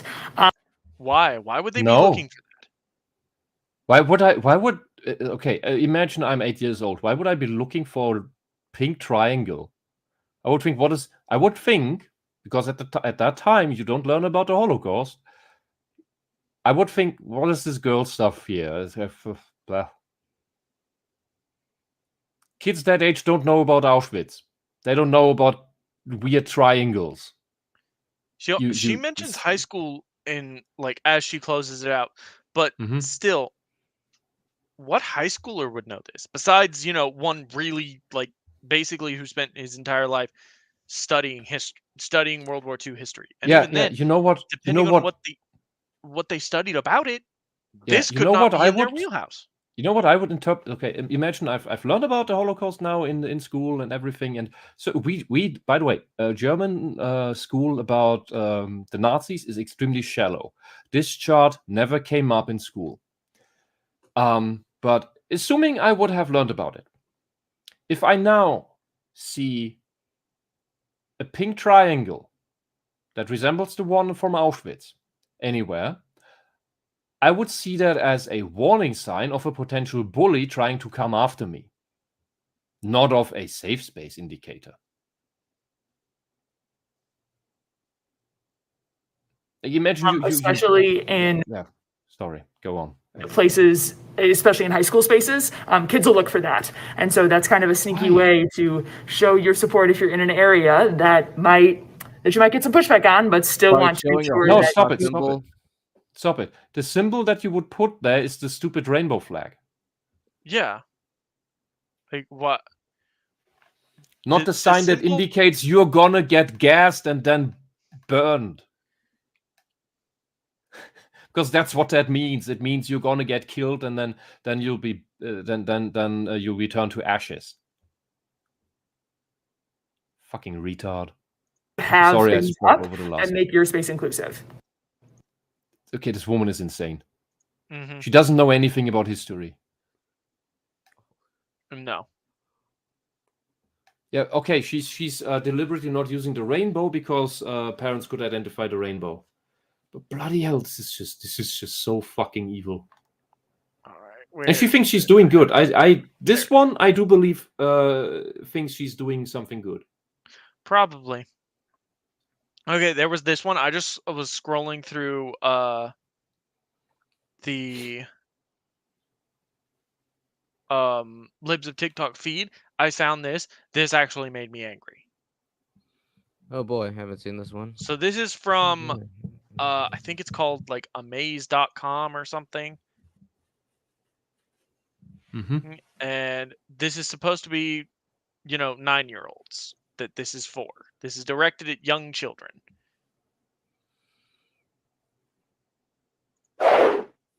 Is it normal to watch porn? What age is this? Supposedly this is directed at 9-year-olds, and it feels that way too. 9-year-olds don't know what porn is. Stop. Even if they know, they do, we don't need to address it beyond don't watch it. We'll explain what it is when you're older. Yeah, you don't push this on 9-year-olds. What is wrong with you? Hashtag AskAmaze! So loud. Yes! It's normal. Lots of people watch porn. Yes, lots of adult people watch porn.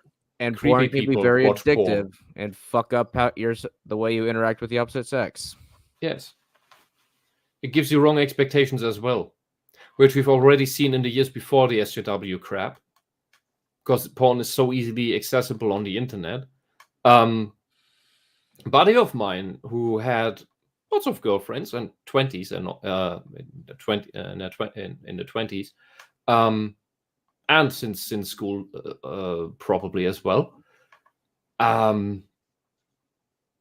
It's like a middle upper 2 digits range,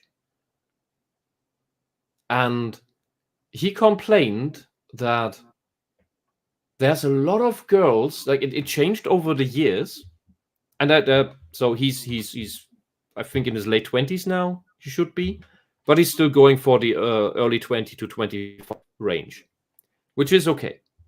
And he complained that over the years, these girls in that age range became more and more like what we call sport fuckers. There's no emotion. There's no sensuality. It's just that they believe sex is just humping a lot. And the thing where There- we both got a laughing flash was when he told me that this one girl that bragged that she's had sex 100 times already, 22 or something, just got into uni here. Like he thought, okay, that might at least be interesting again because she has experience. No, she was a dead fish that was a sport fucker. And how he got her into you won't believe this, because was one of these porn addict girls. The way he got her to have the orgasm of her life is by simply gently nibbling on her earlobe. And she went off the rails and was like, "You can do that? Like, what? Caressing your earlobe? What the hell has this girl been doing all this time?" And he said he believes that she's fucked 50 people or 50 times. But if she kept doing just this, yeah, well, this generation is fucked up. Literally fucked up. Like, they don't know anything about human body. They don't explore. They just watch porn, see people humping, and think that's it. They don't. Sex is purely transactional. Sex is purely transactional to the coming generation. It's why whenever I see that meme about like people who previous generation, do you ever look at your significant other and think you caught the last chopper out of Nam? And everybody I've shown that to, especially the older generations, look at people who like it, like my dating pool and like younger dating pools, and say, yeah, that's how we feel. Dating nowadays is just, it's awful because kids these days, they look at everything as transactional. There's nothing, there's no, well, there's not a person, there's not a person or like they view a relationship as a transaction. Yeah, you could say the narcissistic socialists have turned sensuality. They've gotten rid of that, and they've turned being close with each other into the most capitalist version there could be, a transaction. Which brings me to my hypothesis that socialism really is just the worst form of capitalism in disguise, as a scam to rid you of, to trick you out of power and wealth, so that they can take it. So they can have it. Yeah. And here, by the way, this image here. There's an 18+ sign. Why do you want to talk with 9-year-olds about something that is for 18+? Why don't you leave this topic to the parents? This topic of all things. Because mom will find that Maxime or Playboy under the bed of her 15-year-old. Oh, yeah. And then they will talk about it. And it will be awkward for both of them. And that's okay. That's family business. But it will be necessary. Yes, and that's family business. That's not your business. After all, it's right there and it's free. And anyway, many people are curious about this sex stuff. But, and it's a big but. Not at 9. Remember. Not at 9. Not this at 9. This is made in such a childish way. And honestly, when I was a kid, I found these types of animations and styles, so I found them cringy. I didn't have a word for cringe, but that is what I felt, and I still feel it. And this is so loud and obnoxious. I'm getting a headache from this. You can feel it condescending to you. Like every time for like Dare and like the anti-bullying stuff and the after-school PSAs, it always to me felt like I was being condescended to. Yeah, they're infantilizing you. You're not and intelligent to enough to understand these concepts. Yeah, and to infantilize you about topics like these is there a way for practical oxymorons? Like, this is an oxymoron in practice. It's absurd. Like, yeah, one of the reasons Family Guy, as a sexual, when it does sexual humor, is humorous, is because it's a cartoon. And it's for adults. Exactly. But Or at I least was late referring teens. to it as an adult cartoon. But one of the reasons that it that sort of humor works in that show is because it is animated. Mm-hmm. It is inherently cartoonish. It is inherently ridiculous. Yes, it wouldn't work. It wouldn't work if it was live action. Which is why when it does talk about that, it works because it's not being condescending to you. It's just taking a relatively adult topic and turning it into a cartoon. Mm-hmm. This is Porn is horrible. not real. It's just a fantasy, like superheroes movies. Okay, again, this. What is it? whole This weird way vibe of talking. way too young for pressed way, this high pressure way of talking that is also half embarrassed. Mm-hmm. Yes, I don't get it. Bodies don't look like those in porn movies. In Yes, general, everything is exaggerated. No. And sex. No.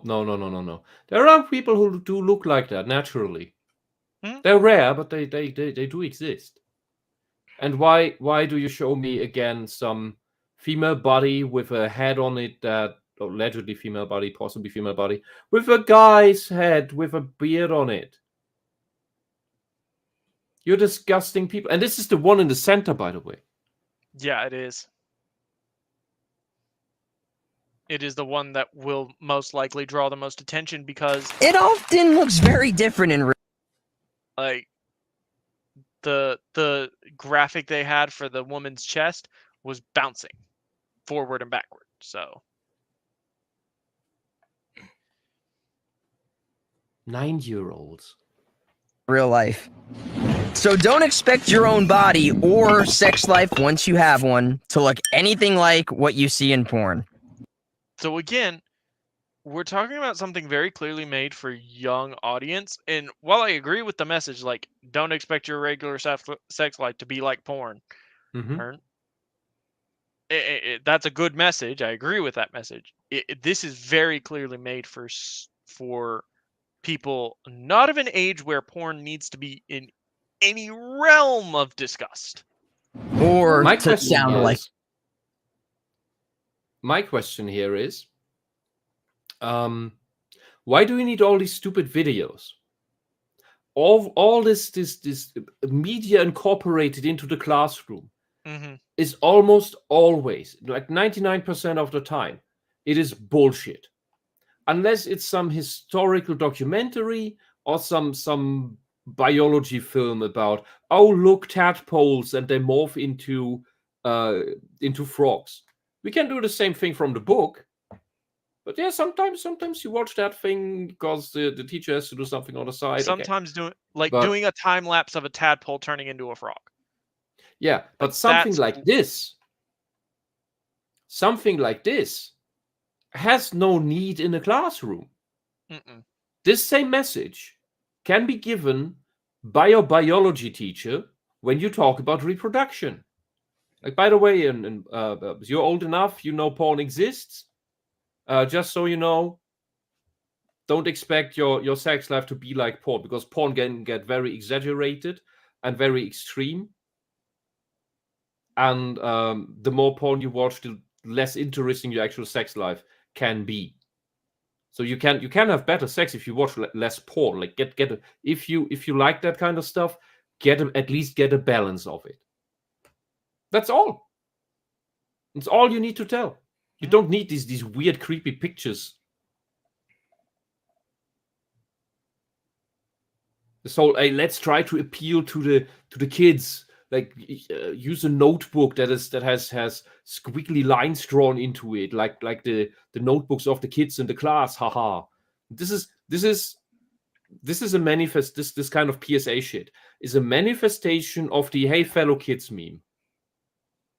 Oh yeah.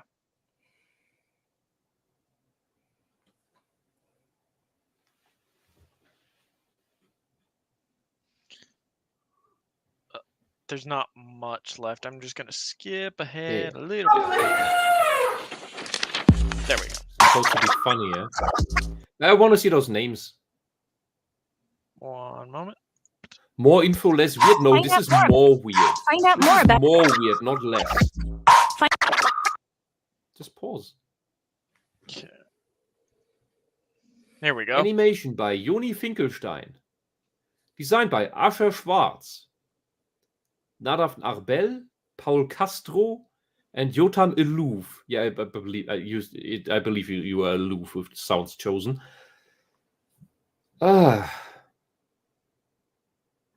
Advocates. What is this? In association with Answer? It's not very. It's about. Cannot clearly see this. If Advocates for Youth, Teach, and Health. Tech. I think that's tech. It's just 4 letters. Sex ed honestly is the answer thing. If sounds like some Cthulhu cult. Then we have Advocates for Youth. That is a creepy sounding name. Mm-hmm.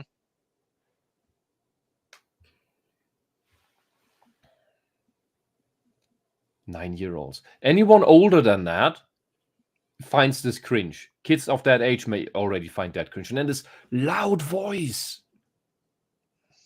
It's horrible. Who likes this shit?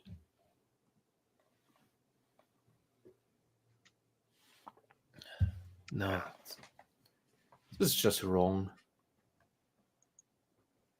But hey, it has a Creative Commons license, so we can shit all over this thing. Cool. Anyone who's creative and taking it apart, there's a Creative Commons license. That means you can change shit about it.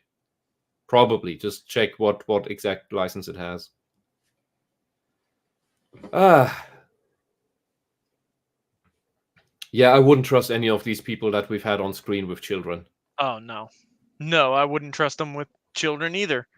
And not just because of what they want to talk about with children, but because they obviously have personality disorders. Not just because they have agendas or anything, or want to talk with kids about sexuality. Because they have obvious personality disorders. Creepy shit. And using the pink triangle as a sign for safety. That is some mindfuck. Yeah. You're using a literal Nazi symbol. In that is meant to be that Nazi symbol. Wow. I think in Germany there's several crimes that are touched by this. One would be the relativization of the Holocaust, or the marginalization, minimization of the Holocaust, because you try to in any way make this look like what is that today, that homosexuals today are in any way treated similarly to those times. You are criminal, at least in my country, because we may have a lot of problems here, and we may have crazy socialists in power again. But the Nazi stuff we take very seriously. You'd get into trouble for doing this here. These people, I often have a hard time finding words for how crazy, insane, and malicious these people are.